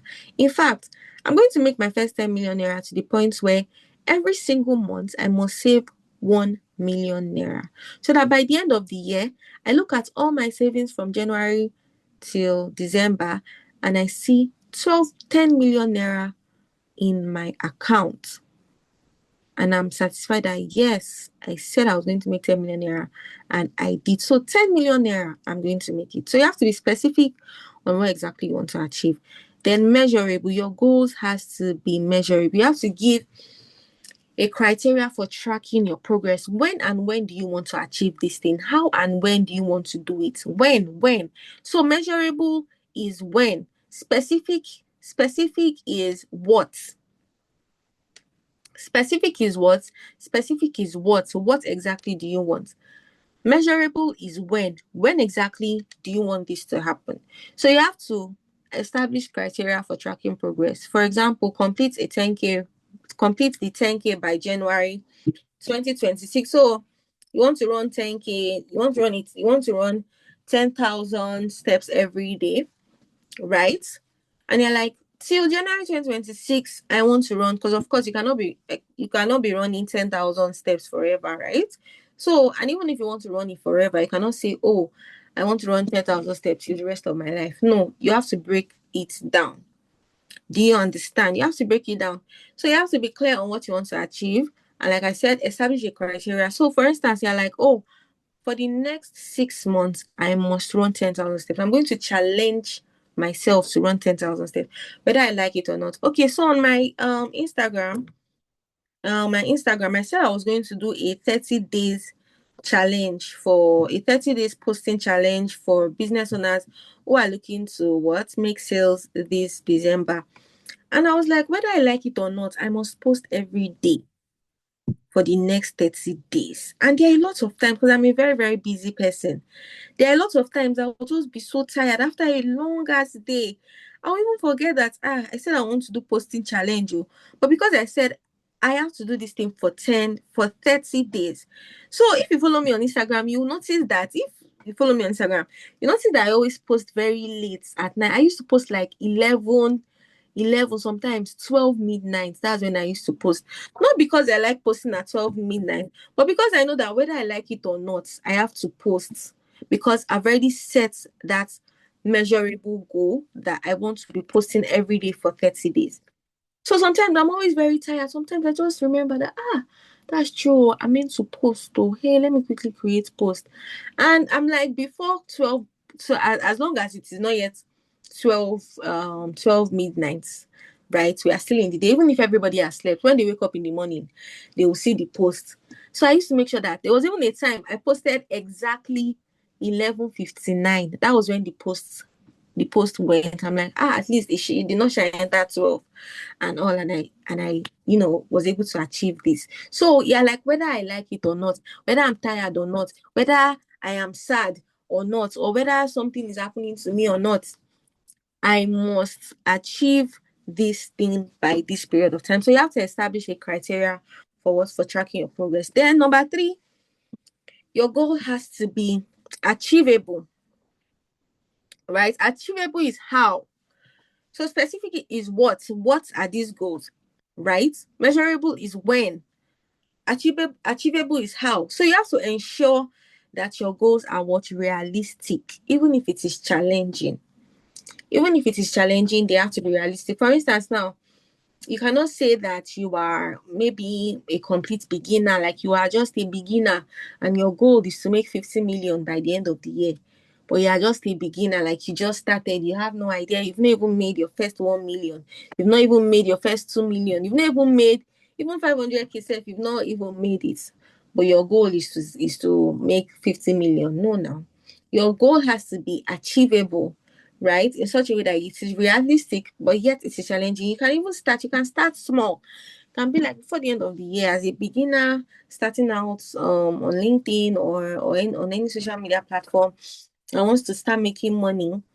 By the end of the year, at least I should be able to make my first 1 million now. I can do this. Even if I've never made it before, I should be able to do this. So you have to ensure that your goals are realistic yet challenging. For example, I give an example here. Given my current fitness, this is tough but doable, right? So if you're someone that maybe wants to lose weight, I know that you have a long ass way to go and all, and you're saying you want to be like so skinny before the end of the year, right? You can say, oh, if you are at size 18 or size 20, you can say, oh, before the end of the year, I want to go down to a size 10, right? Or like when you say, oh, before the end of the year, I want to go down to size 6, like I want to be skinny as hell. No, so your goal has to be what's realistic. Then it has to be relevant. It has to be relevant, right? So you have to align your goals with your values and overall vision, right? So it has to be something that supports your values as a person, that is, also in support of you as a person, in support of your progress. For instance, I give an example where I said it supports my health and well-being vision, right? So me being fit, me running 10,000 steps a day, me completing this 10,000 steps every day by July, and given my current fitness, this is tough but doable. You're like, this goal is very relevant and important. It supports my health and well-being. So, and lastly, it has to be time bound. It's almost the same thing with measurable, but you are setting a clear deadline that you have to do this before this particular time and date. Right now, I'm moving to the next step. Step 4. You have to break down goals into actionable steps. Now that you've been able to envision it, now that you've been able to set your goals in a smart way, you've been able to set smart goals for each area, you now have to break down these goals into actionable steps. So you have to first define the end goal. What exactly is the end goal? Oh, by July 2026, I want to do this. Okay, for you to do this, what is your monthly milestone, right? Okay, for me to do this by July 2026, I mean, that means for every month, I should be able to do 3K. I should be able to run 3K, right? And maybe by March, run 5K. Do you understand? Or for January, I should be able to run 3K. For February, maybe I should be able to run another 2K. And for March, I should run another 3K till July. So you have to break down these goals. It's just like when you want to maybe achieve some certain amount of money. right? And you're like, oh, by ending of the year, I want to make 10 million naira, or let's say 12 million naira. By the end of the year, I want to make 12 million naira, right? And you're like, for me to make this 12 million naira by ending of the year, that means every month I should make 1 million naira. For me to make 1 million naira every month, that means every single week I should make at least 250,000 naira. Do you understand? So you have to be breaking those goals little by little till you're like, oh, every day I should be making, let's say, 50,000 naira every day. Do you understand? So, like I said, yeah, you have to define your monthly milestones, your weekly tasks, and your daily habits, right? So, once you've set your monthly milestones, what are your weekly tasks? Oh, every week I should be able to run a 30-minute run, Wednesday strength training, and Friday long run. And your daily habit should be like, oh, I want to stretch for 10 minutes, drink 2 liters of water, and track my what? Track my food intake. So it is technically similar to every single thing that we've said here so far, right? So you have to have weekly tasks. Oh, by the end of the week, I have to achieve this. And my daily habits, your daily habit is what clumps up together to give you an end result of maybe your monthly goals and targets and everything like that, right? So once you've been able to understand that, you now have to schedule and prioritize, right? You have to schedule and prioritize, from time blocking to identifying your non-negotiables, right? So what is time blocking? You have to allocate specific blocks in your calendar for goal related activities. Treat this as non-negotiable appointments with yourself. For instance, from 9 a.m. to 10 a.m., I want to deeply work on this particular project. And from 6 p.m. to 7 p.m., I want to go to the gym and do my run training, right? And then you identify non-negotiables. These are tasks or habits that are critical for your well-being and goal progression. So you protect this time very, very well. For instance, daily medication or exercise or family dinner time, right? So the things that, whether you like it or not, you have to do these daily non-negotiables. You protect your time very, very well. It's firstly. Step 6 is building your support system and accountability. Now, when it comes to achieving whatever goals you set for yourself, you need to be accountable. You need people that can hold your hand and be like, oh, Shehu, have you done these things? I know, have you been able to do this? Have you been able to do that? Blah blah blah and everything like that. Okay, I have been able to do this. I have been able to do that. This is what I've been able to achieve. These are how I've been able to go about it and all that. So you need to build your support system and you need to have someone you're accountable to. So whether you have mentors or accountability partners or coaches or experts that can help you out in all this, you need to find someone that you can be accountable to. Like I said, mentors, you seek guidance from those who have achieved what you already want to do. So if you're someone that's maybe looking to be in the tech space and you want to be very, very successful in the tech space, reach out to people that you see maybe on LinkedIn or on Instagram that are doing well and buy their programs, buy their courses, buy any of their resources that can help you have access to them, and you seek guidance and mentorship from them.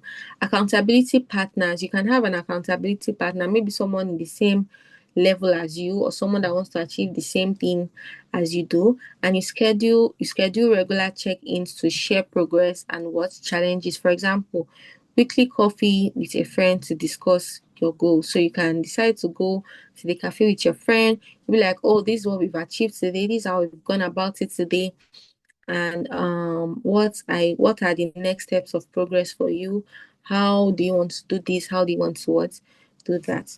right? So coaches and experts, you have to also invest in professional support for specific areas of what? For specific areas of growth. So also invest in professional support.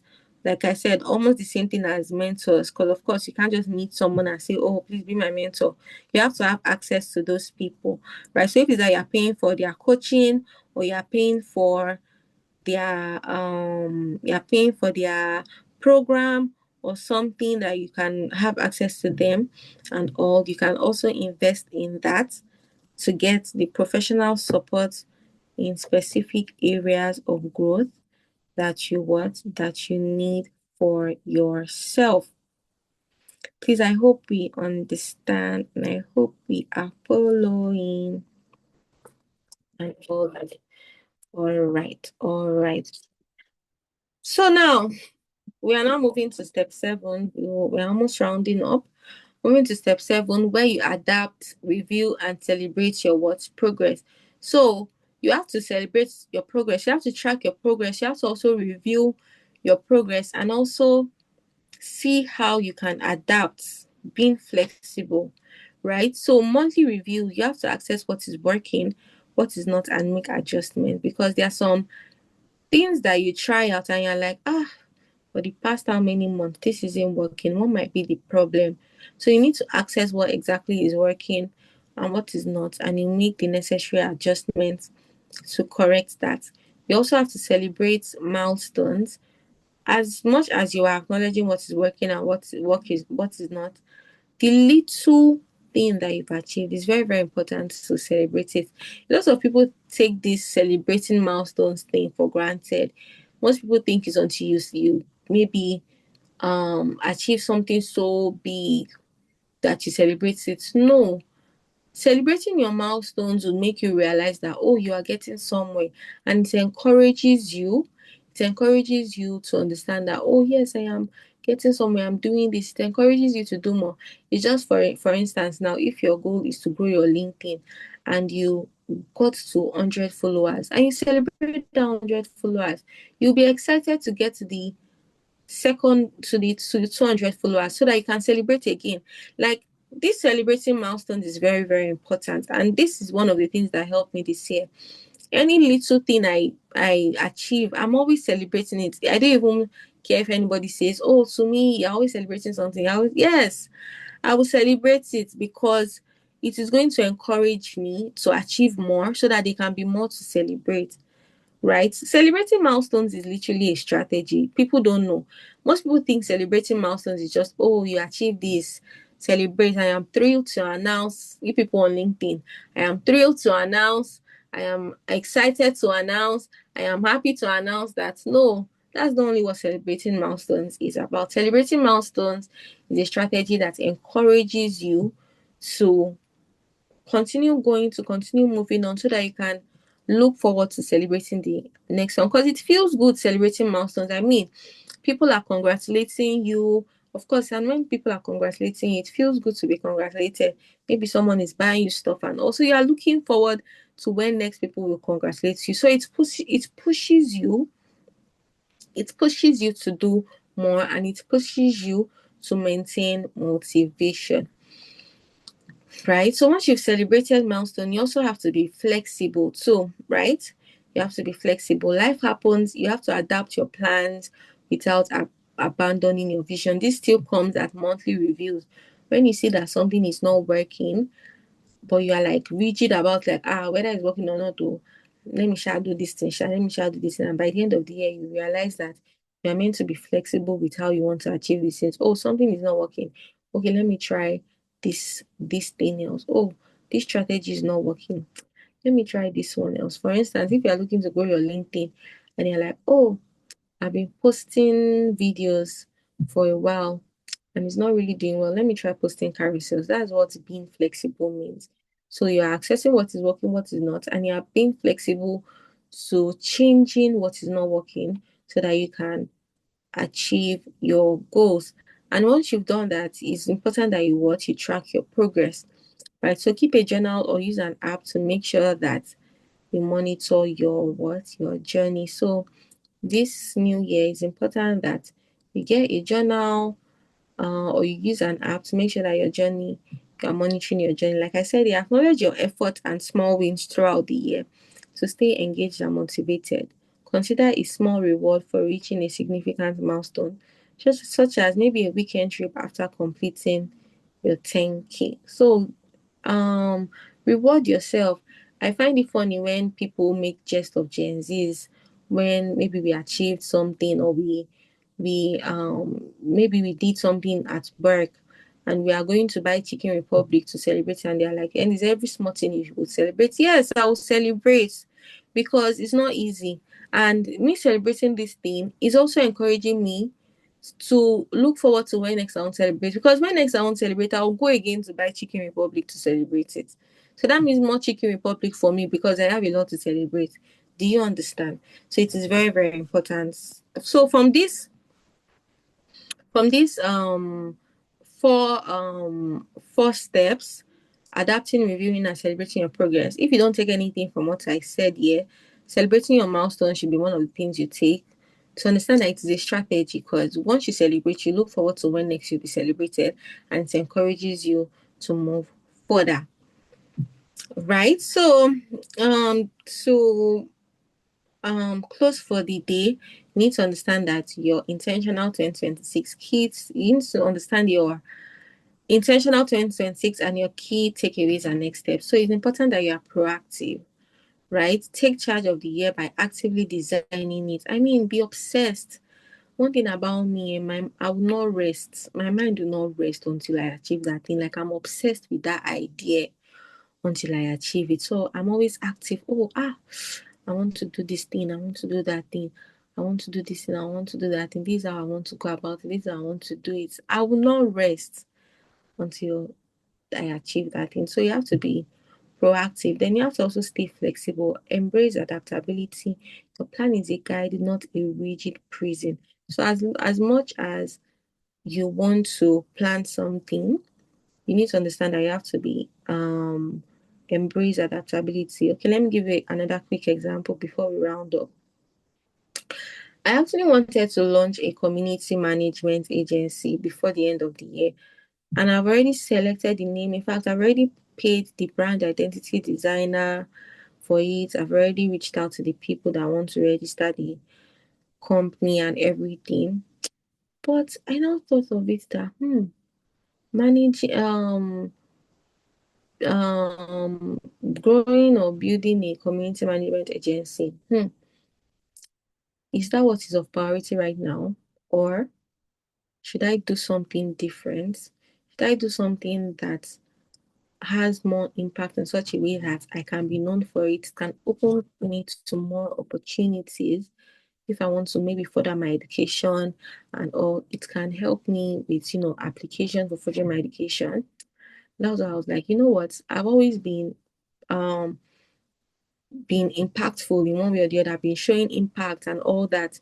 So instead of launching something that is just the regular, something that I'll make money from, but it's not so impactful, it's just a business, let me actually launch an NGO that is going to help African women and girls have access to the right digital opportunities and all. And it was so random and it was so random.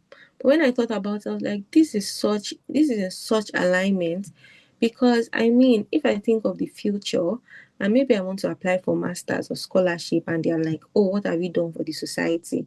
What have you done for your community? What have you done for this? I can bring tangible evidence that this is what I've done so far and all, and they see me as an asset, right? So it's not like a kind of long-term thing. So I was very quick to adapt to that change and embrace that change. And I was like, you know what?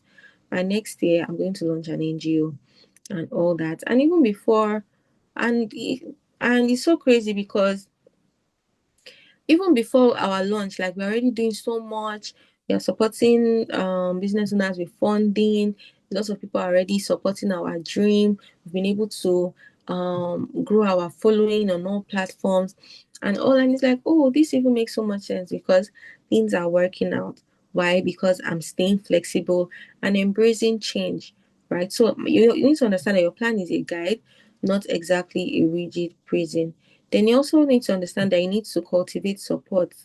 If you have best friends that, you need to have people around you that are concerned about your growth, that are concerned about how far you want to go, how far you want to, achieve your, things, and every single what and every single thing, right? Then lastly, you need to enjoy your journey. Make sure, like I said, celebrate every step. If you see that even if it's 50 followers, you you got on LinkedIn, celebrate it like you just got 5,000 followers. Even if you made your first, even if it's your first 100K, as long as it's your first, celebrate it, make noise about it, right? Because you'll be now looking forward to celebrating the next. Like I said, yeah, you learn from every challenge and cherish what you cherish the process of intentional living. And honestly, once you've been able to do all of this together, you are good to go for your words. You are good to go for your 2026. So that is that. That is that about that. I hope you found my session helpful today. If any of us has any questions before I wrap up, you can ask me. Yeah.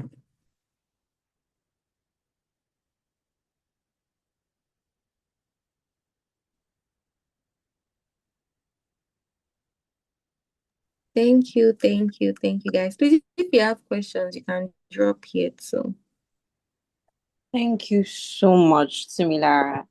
I can I thank can you. I can vouch for everyone here at this point that this session was truly amazing. It was beyond amazing. It was really insightful. It was a reminder Yeah. and an eye opener to things that we knew and things that we do not know. So thank Mm-hmm. you so much for sharing with us this knowledge of yours, because it feels like it's a big well that we are dipping from, or we just dipped into. Because I can say for sure that where this is coming from, there is so much more, so much value stocked up. Thank you so much, Tumilara. It was such an honor sitting and listening keenly at every single step and point that you made mention of. Okay, so quickly, please, if you have any questions, please do, please indicate in the comment section so that we can quickly ask our wonderful speaker and move on to our next speaker for the night. Questions, please. If you need clarity on something that was said, please do so. Please, we're waiting. Thank you very much. And yeah, Tumilara, we would love to have more of you on the growth circle. We would love to have more of you. We would love to learn more from you. Thank you. Thank you so much. Of course, I'll be happy to support. Okay, someone said, how does one build, especially when you want to make impact? Right. First, you need to understand what exactly do you want to build. There are a lot of things to build, right? So when you say how does one build, you need to know exactly what you want to build. And knowing exactly what you want to build stems from what interests you, what you want to know more about, what's the thing that interests you. And if you want to make impact, what are the things in society, or what are the things that you see around you that intrigues you, that you're like, I want to be more involved in this, I want to be more grounded in this, right? For instance, now if you are someone that you are very, very passionate about the girl child, for instance, you're like, especially with the way women are treated in society, and girls are treated in society, and like, it's, you are like really, really passionate about it, and that is where you find out that what you want to build and what you want to make impact. I want to create a platform where girl child feel safe, or where you women feel empowered, where you women feel empowered, where they can find their voices again.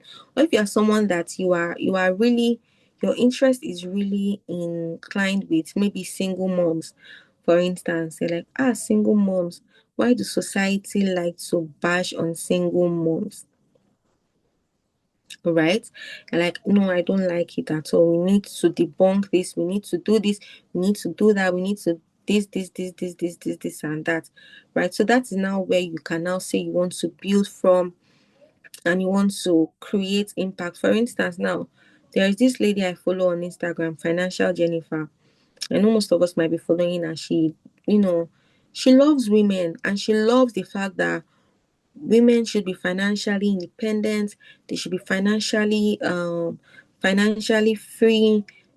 Your finances shouldn't keep you stuck as a woman. This, that, is that. She's always talking about that, and that was how she was able to build impact to grow a community of women who are looking to be financially impactful, financially independent. And also, you need to know what exactly you want to build. And knowing what exactly you want to build stems from what interests you. And when you see what interests you, you can now make impact from there. That is how that works. I hope I answered that question.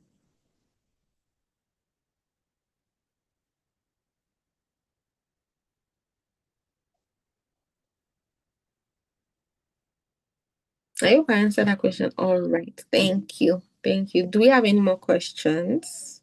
Any more questions, anyone? Okay, we're going to leave the comment section open for the next minute or so.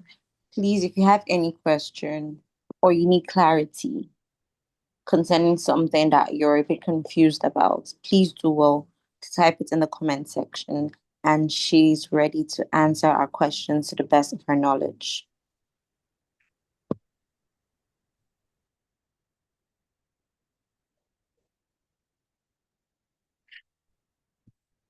Yeah, you're welcome. You're welcome. Thank you guys for also having me. Thank you. Thank you for honoring our invites. We really appreciate you. All right, so while Okay. still waiting for the questions to flow in, we're going to quickly move on to our last speaker for tonight, who will take us on a pleasant ride and give us her closing remarks. So she's no other person but our host and the convener of this amazing value-packed webinar in person of Angela Olua Anifoshe, which we all know as the Global Angie. I mean, she's a Global Angie for a reason. She brought a speaker all the way from Kenya. No other person can do that, I know, right? So she is a transformative voice, equipping young adults, founders, and emerging leaders with the clarity, confidence, and strategic direction needed to step boldly into growth and impact. She is the founder of the Growth Circle, this space, amazing space we find ourselves in, a thriving community equipping 360 plus young people with tools for self development, career clarity, and impactful living. Her works aligns with SDGs 1, 4, and 8, and she has received professional training from ALX, McKinsey Forward, GE Aerospace Foundation, Jobber Mem, the Aspire Leaders Program, and more. Angela Olua blends leadership, strategy, storytelling, and systemic thinking to help people break limits and position themselves for growth and sustainable impact. So I know that this bio has been read before now, but permit me, I had to read it again because she is worthy of our accolades. She is worthy of us giving us her flowers. It takes a lot. It takes a lot of um human effort and intentionality to put together webinars like this every quarter of the year. So please, Angela Aulua, the Global Angie, you may proceed. Thank you so much, ma'am. That's why you watch. Anyway, guys, to me, oh my god, to me has always been someone that inspires me so much. Every time I come across people that inspire me, not many people inspire me, and I'm always saying it's not many people inspire me. At some point, I thought it was a problem, but actually, it is not a problem. Not many people inspire me, and somehow Tumi made it to that list, and she just keeps blowing my mind every single time. I was even able to get this, but I'm like, what? Okay, let's have it. Let's have it. So to Wow, me, thank you so much. Thank you so much. I'm so happy to thank be you here. so much Thank for you. having me. Like, I'm really, really excited. All of this we've heard, sometimes we don't even we do these things, but we don't put it into words or we don't put it into writing because we're like, well, what's the point? So I mentioned out that I had to anchor a tech event yesterday, and I found out something, or I learned something about narrative engineer, and this was just about storytelling, telling your stories. And this really, really opened my eyes to how much of the fact that we could be shooting ourselves in the leg by not telling our stories. And if there is one thing to me, was this storytelling, like impact. It is you're able to smell it so far away because there is a storytelling aspect of it. So to me, thank you so much again for choosing to do this. Thank you for this eye-opening. Like I mean, Thank you so because much too. I really do appreciate. I said I can see my 2026 already. I can see 2026 with the team already. Like I'm like, okay, no, this is it.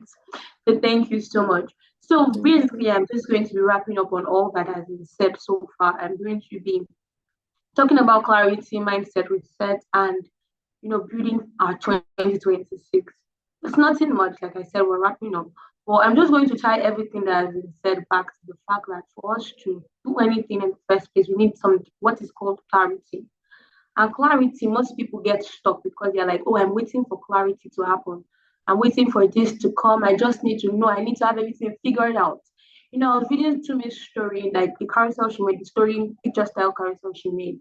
And she was telling her story that she didn't start perfect. She just started, like, but many people these days will not wait to, they just want to have everything figured out. I think, at some point I was in that shoes of just waiting for everything to be perfect. I was supposed to have started content creation since 300 level days. But I got the instruction, because then again, I'm going to tell everything I'm saying to the God aspect of it. I got instruction to start, but I made the excuses because I felt like I didn't have the perfect tool. I didn't have anything to do.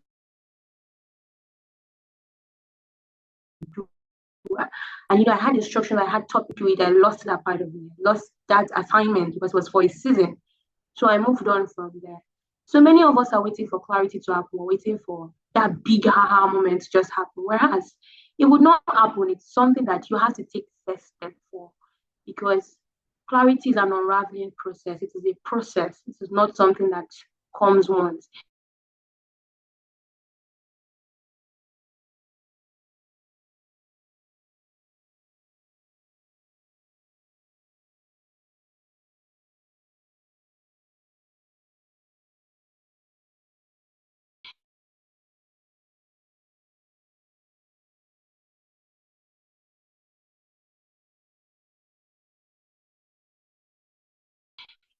It's something that becomes when you take the next visible step. Everybody, it is okay to be confused. What of confusion, but rather it is you choosing what you're passionate about. How can I go about this? What is that thing? How can I tie it to sustainable development? Because I've also come to the point that anything that I'm doing that doesn't have sustainability in the long run, I've come to the point of thinking posterity. This thing about Tumi said community management, that she wanted to start up something. And, she just, why can't I, I just relate to that a whole lot because I'm like, okay, instead of boxing myself to a particular space or particular spot, why can't I position myself in a way that I'm able to make massive impact, and not just impact, but sustainable impact? And when I saw the way to, okay, actually tilt into the sustainable development aspect of the United Nations, I grabbed it. Because why? Because I felt like, and I knew that instead of just making impact, why not leave a lasting impact in the lives of people?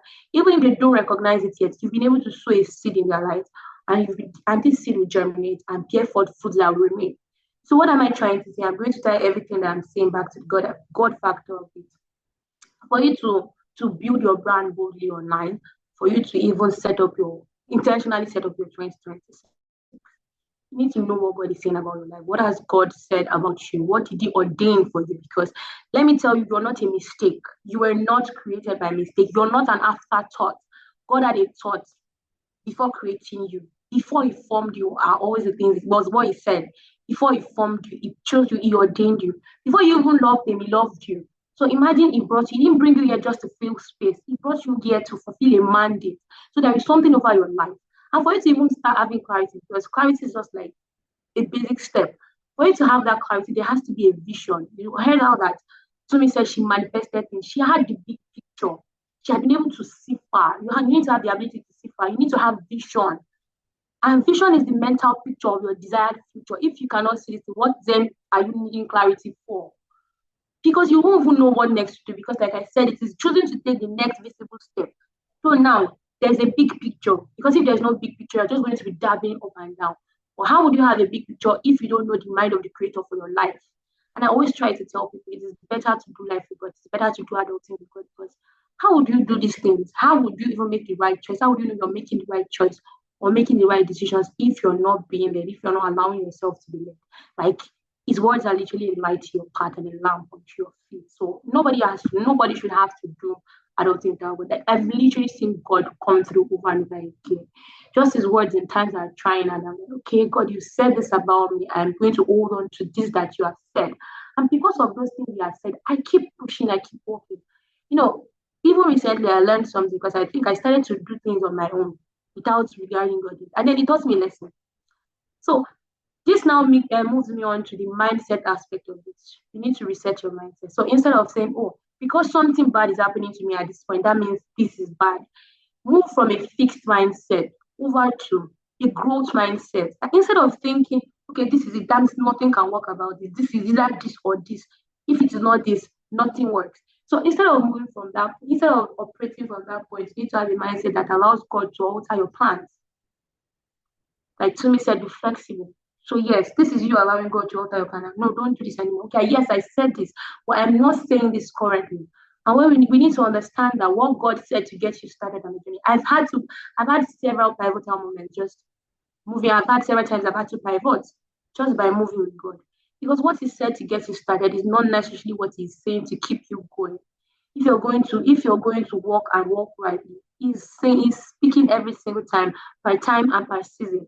You think this thing that you feel like are inspiration, you have things that you want to do. It is because He's dropping them in your mind. And it is because Christians, people that call themselves children of God, don't take these things. Why it takes it onto the other people. We tend to demonize this thing. That is why we tend to stay with the old rule. We demonize AI, we demonize everything. And the world is not waiting for you that is demonizing things. If you're going to remain with a traditional mindset, then you're going to be small, you're going to stay small. Because the person that will thrive is the person that can see the future, that can adapt, that can adopt, that can be aware, and that can align themselves with what is. If not, you'll be redundant. You will not be relevant, especially in this evolving times and in this new era. Because trust me, we're entering into that new era. We are in a new season. And every single thing you're going to see it intensified on a larger scale next year. So 2025 was more like a testing ground. It's more like, okay, try this. Next year is going to be more and more serious. So you need to intentionally plan your 2026. And you cannot do this without God. God, what would you have me do in this season? What would you have me do in this new season? I've seen God just put me in space and I'm like, oh, okay. I met someone again today. I met one of those top creators today. Every time, I wasn't even planning to meet these people. I just meet them by mistake. But every single time you have to meet them prepared.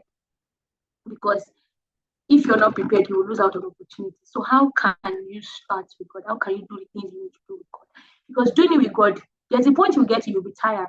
But when you are able to remember what God has said concerning your life, the promises, what you can see, you will have the ability to keep going. For a large part of this year, I felt like, what am I even doing exactly? And these things happen. These things happen when just voices just become so loud. I'm like, okay, what exactly am I doing? Because, doing too many things, but then you are still, okay, I have to do this, I have to do this. Because there is an assignment. There is an assignment that stands, and that assignment is like the main thing. So how can I then balance this all these other things? Because the point I was getting burnt out, but then remembering what God has done. This December has just been me reflecting on God. I see what you're doing. Even if I hadn't seen it before, I wasn't grateful. And so this thing of celebrating milestones, it is very important. Like, I'm not someone that is big on, let me celebrate it. But see, from now, I'm going to be celebrating every single thing because people have to keep congratulating me. It's going to help my brain too. So guys, for you to get that clarity, take the next visible step. Don't wait till everything is perfect.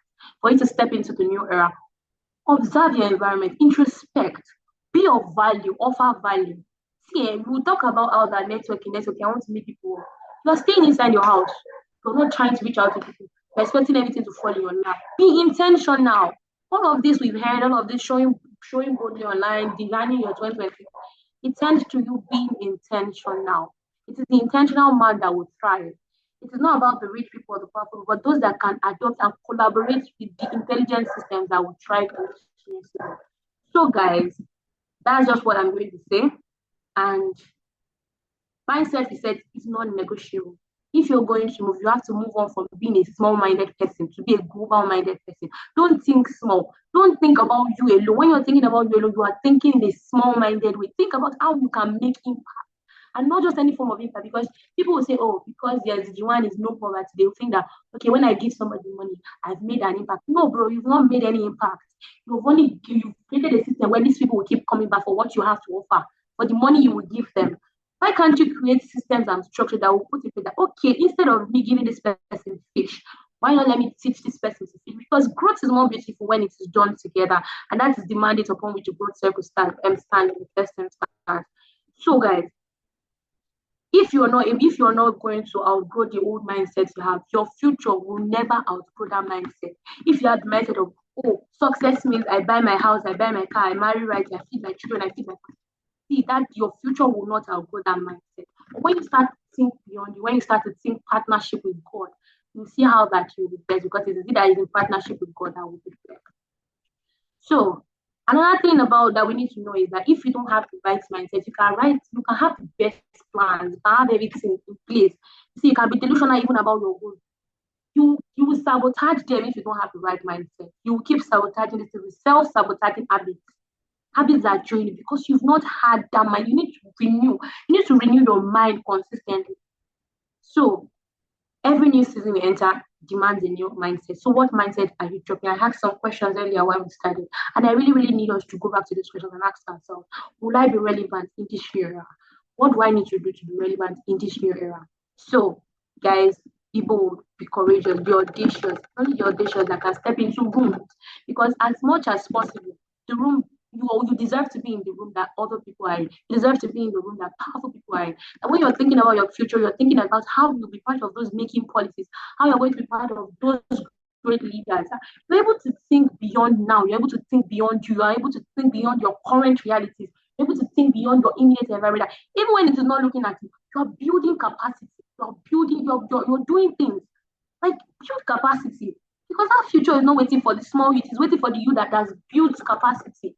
So that when these opportunities come, they don't meet you unprepared, because proper preparation will prevent poor performance. So if you're not prepared, sorry. If you're not reading, sorry. So this is my final message, and this is just to connect all that has been said. Jasmine taught us to be visible, especially on LinkedIn. I would like to tell anybody, LinkedIn is your digital office, and if you've not started thinking of how to show up, you're wrong. You should show up there, because that's like the easiest global stage, the easiest global platform you have. It's a stage that keeps you up for global opportunities. So when I'm telling people, I'm not even looking for a job. I'm not looking for a job. I'm looking for how I can build a track record, have a digital footprint. So Jasmine taught us to be visible. If you don't have clarity, you will show up as a confused version of yourself. So guys, you need to take the next visible step. Look at where you're going, then take the next visible step. It is like a car lost in the dark. Doesn't know where to go, but turns on his headlight. Then starts the car, ignites the car, and starts moving. At the end of the day, that car will get to its destination, because why? It chose to move. It didn't choose to stand. It didn't choose to compare. Another thing that traps us is that comparison. Stop comparing. Do your own journey. Do your own journey. Nobody cares about you as much as you care about their journey. So do your own thing, do your own journey. And see, let others be blessed because you're choosing to be like that. You can tell, oh God, see why you need to bless me. Bless me so I can be a blessing to others. So Tumi taught us about planning intentionally, planning our year intentionally. But if you don't have the right mindset, you will sabotage it. You will not sustain the plans you have made. We heard her say she's intentional about doing videos, intentional about vision board. If you don't have the right mindset, you will not sustain this thing. So just so we know, opportunities will come next year. But without the boldness, without the capacity, without the preparation, you will not step into them.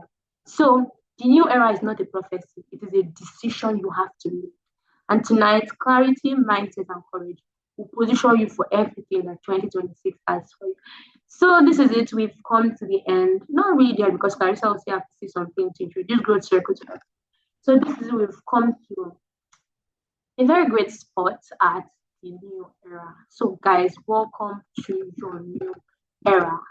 Welcome to your new era. Welcome to your new era. Thank you so much. Clarissa, over to you.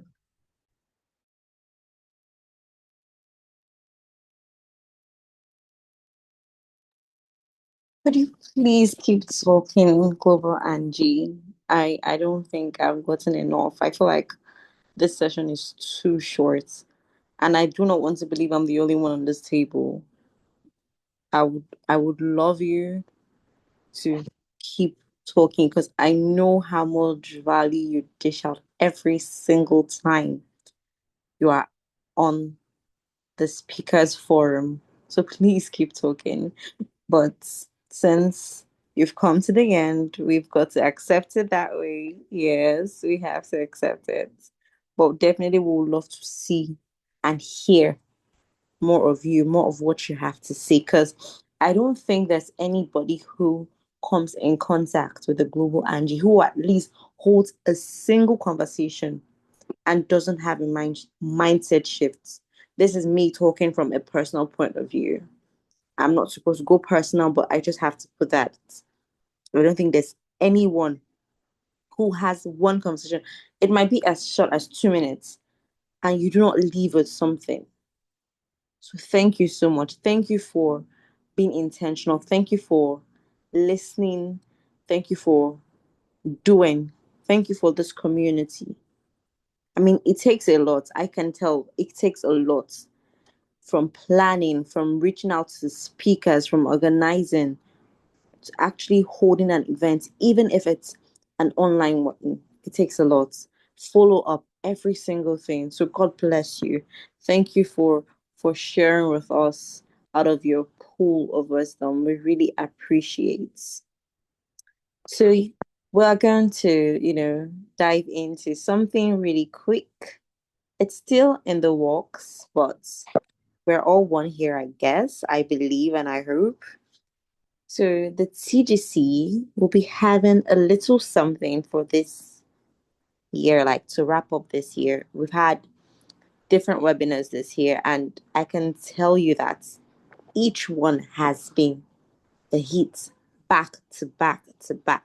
So while taking the advice of, Miss Tumilara, we're going to celebrate, something very demure, something very given according to the Gen Zs, if I should say so myself. So very soon the flyer will be out. Once it's out, I want us to keep posting and reposting and sharing it because people they don't have to, they need to hear about the growth circle. They need to understand and know what this community is all about. I mean, if you're someone who is in tune with growth, yeah, if you're someone who loves growth and everything, you should be a part of this community.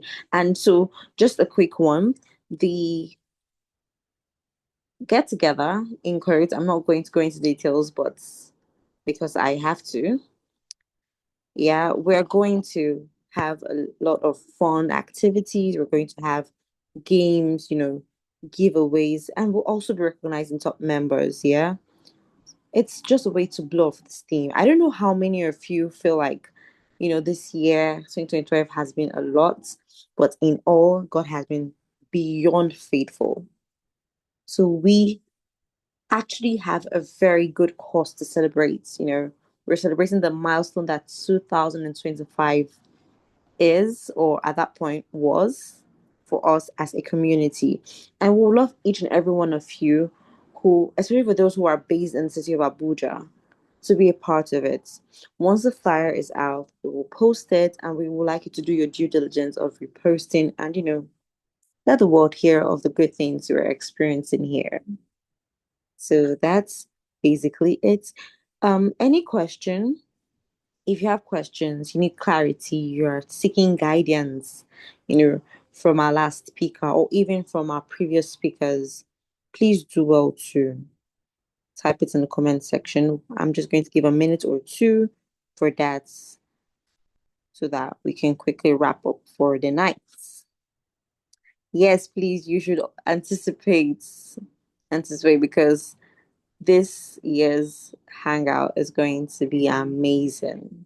I would love to see each and every one of you. All right, let's get into it. Our questions for the night.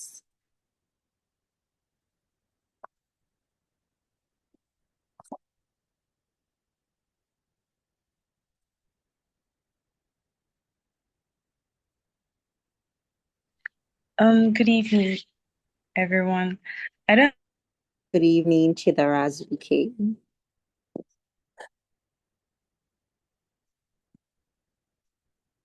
have a question. I just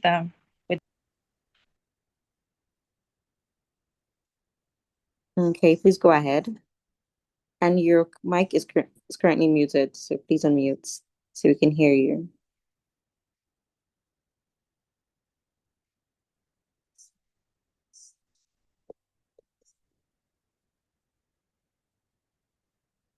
Chidera. hard work so that we see we have what we have now. We have this platform. It is amazing. And I want to say thank you to Miss Jasmine for making out time. I know the time difference might not be convenient, but thank you so much for making out time. I was inspired by your talk, and Miss Tumi as well. Thank you so much for agreeing to come speak to us. Thank you. All right. Thank you very much, Chidera. Thank you for showing and expressing your gratitude to our speakers tonight. Okay, we have a question for Ms. Tumi. Okay. How were you able to design the vision board? This is from Okereke Victoria. So she's asking that how were you able to design the vision board? Over to you, Miss Tumi. Designing a vision board is not hard. You could go to Pinterest to get a vision board. If you don't want to design, just type out what your vision looks like in Pinterest and to give you different varieties of vision boards you can use. And if you want to design your own vision board, you just need to use Canva and put in all the pictures, where you are visualizing yourself to be for 2026.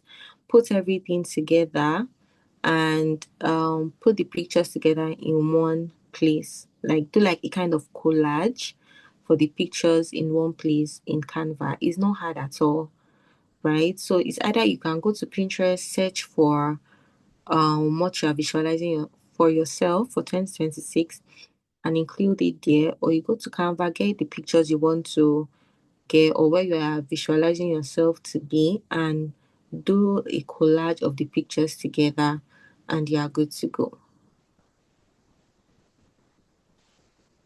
I hope I answered that question.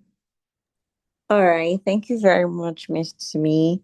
And Victoria, I hope that gave you clarity on how to design your vision board for 2026. If it did, I would like you to, let us know. Okay, so while we need to quickly wrap up for tonight, you're very much welcome. Thank you very much, Miss Tumi, as well. All right, so we're going to wrap up quickly for tonight. And permit me to see, I just have to keep fanning the flames of this community because I can tell you firsthand that when you say value packed and impact, I don't think those are two words that you will not make use of when referring to, the growth circle, yeah, and the global Angie. Okay, so quickly, there's another question for Miss Tumi from Ame, and the question goes: he or she already knows what to do, at least to an extent, but is having issues getting a committed team. So for clarity, the committed team that you're referring to, Amir, is it as a leader, you need a committed team that you're going to work with, or as a person who wants to be part of a committed team? Please clarify that. And then over to you, Miss Tumi. Thank you very much. Okay, so when you mean a committed team, do you mean like accountability partners, or you mean a committed, maybe you are a founder of a business or of a company and you need people to help you grow? Because of course, if you are doing something and maybe you are running a business or so, of course you definitely need people to grow. So which part are you talking about? Are you talking about the accountability partner part, or you are talking about the um people working under you part, or people working with you or for you part?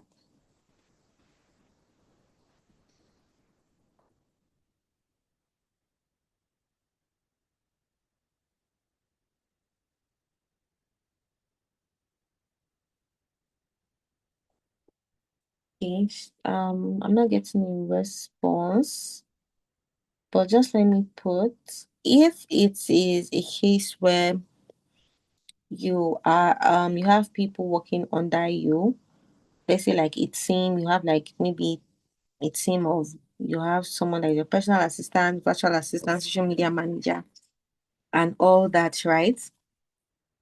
I understand how it can be when it comes to having to get people that aligns with your visions and your goals and everything, right? But what I would say you should do, talking from experience, is you have to train them to an extent where, okay, you're a tech founder, you need a committed team members to fuel the idea, but that is hard to come by nowadays because people are always busy. Yeah, I understand you very, very well.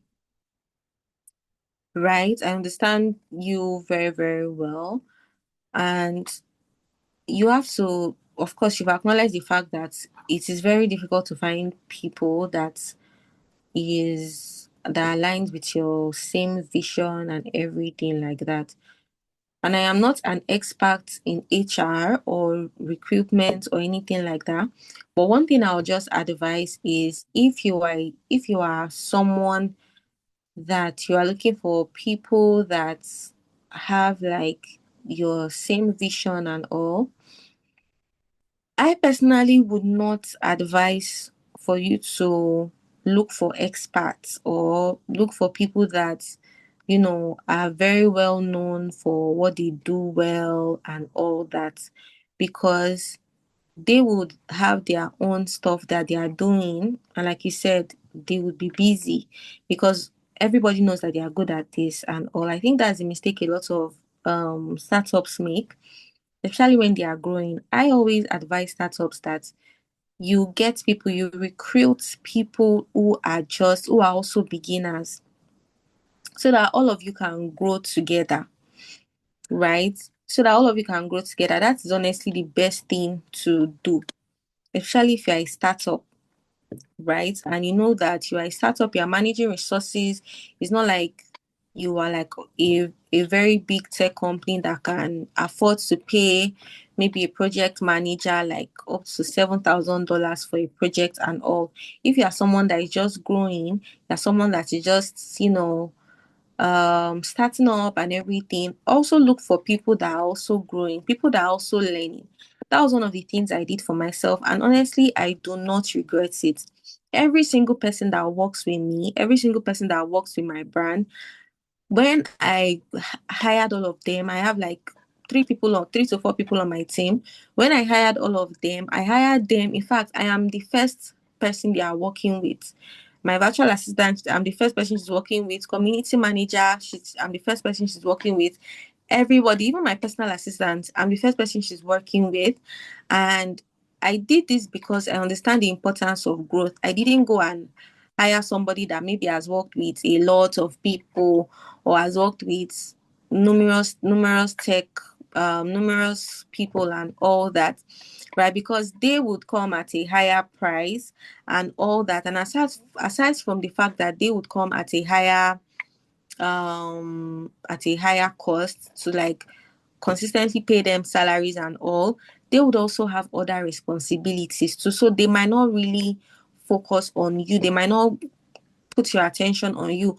But if you are getting people that are just starting out, like they are enthusiastic, they're enthusiastic about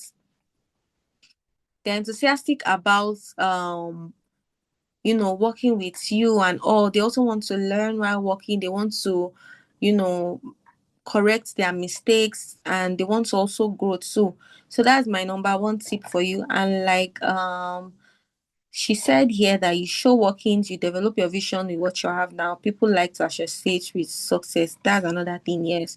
So people definitely love to associate with success. So when you show your workings, and now imagine you showing your workings, showing what you've achieved, and you are now looking for people that you are looking to grow with, not technically people that have already grown and have other responsibilities where they wouldn't focus on yours. So the importance is you get people that you can grow with together. In fact, today is one of the best things I did for myself this year, because it was earlier this year I hired people on my team. And when I hired these people, in fact, one of the people I hired, she was literally my classmate in school.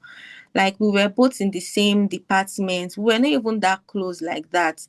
But everybody, when I was in uni, everybody sees me on social. In fact, they make jest of me. Then I've not even had thousands of followers. I think then I was just about 2,000 followers. But one thing about me, I would always make noise and celebrate any little milestone I achieve. So then people just make jest of me. Then like, oh, to me, I used to see your videos, oh, so you can talk like this online, and they make jest of me and all. Right. I mean, but me, I did not really care like that. Then I was still growing. I was still in my beginning stage. But that particular babe, she saw what I was doing, and she's like, she loves what I was doing and all. And she's like, wow, that she really wants to be associated with what I do. She was my classmate then, and I did not really take her seriously like that, because I mean, I was like, why will I even hire somebody? Have I even reached that level of hiring anybody? But I was just like, you know what? Okay, I've heard you. She's always like disturbing me, and even with the fact that we're not close. So when I now got to a level of my growth, I'm like growing so much, and I knew that it was time to hire people. She was the first person that came to my mind, because she's always telling me how much she wants to. Until today, we've worked together for, it's going a year now. Next year, January, will make it a year since we've been working together. And it's one of the best things I did. Getting people that sees your vision.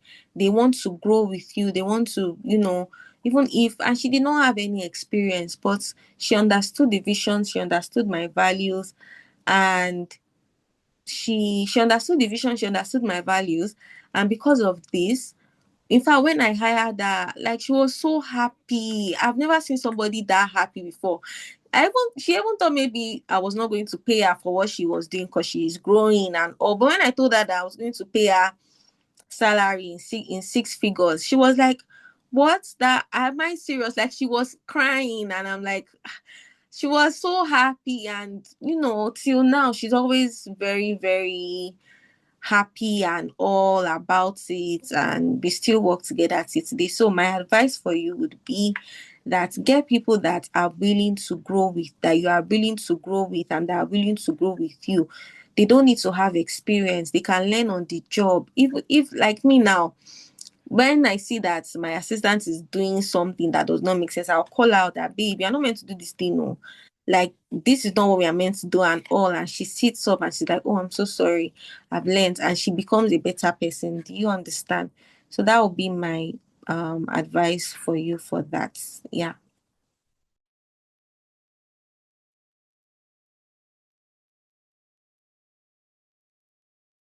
All right. Thank you very much, Miss Tumi.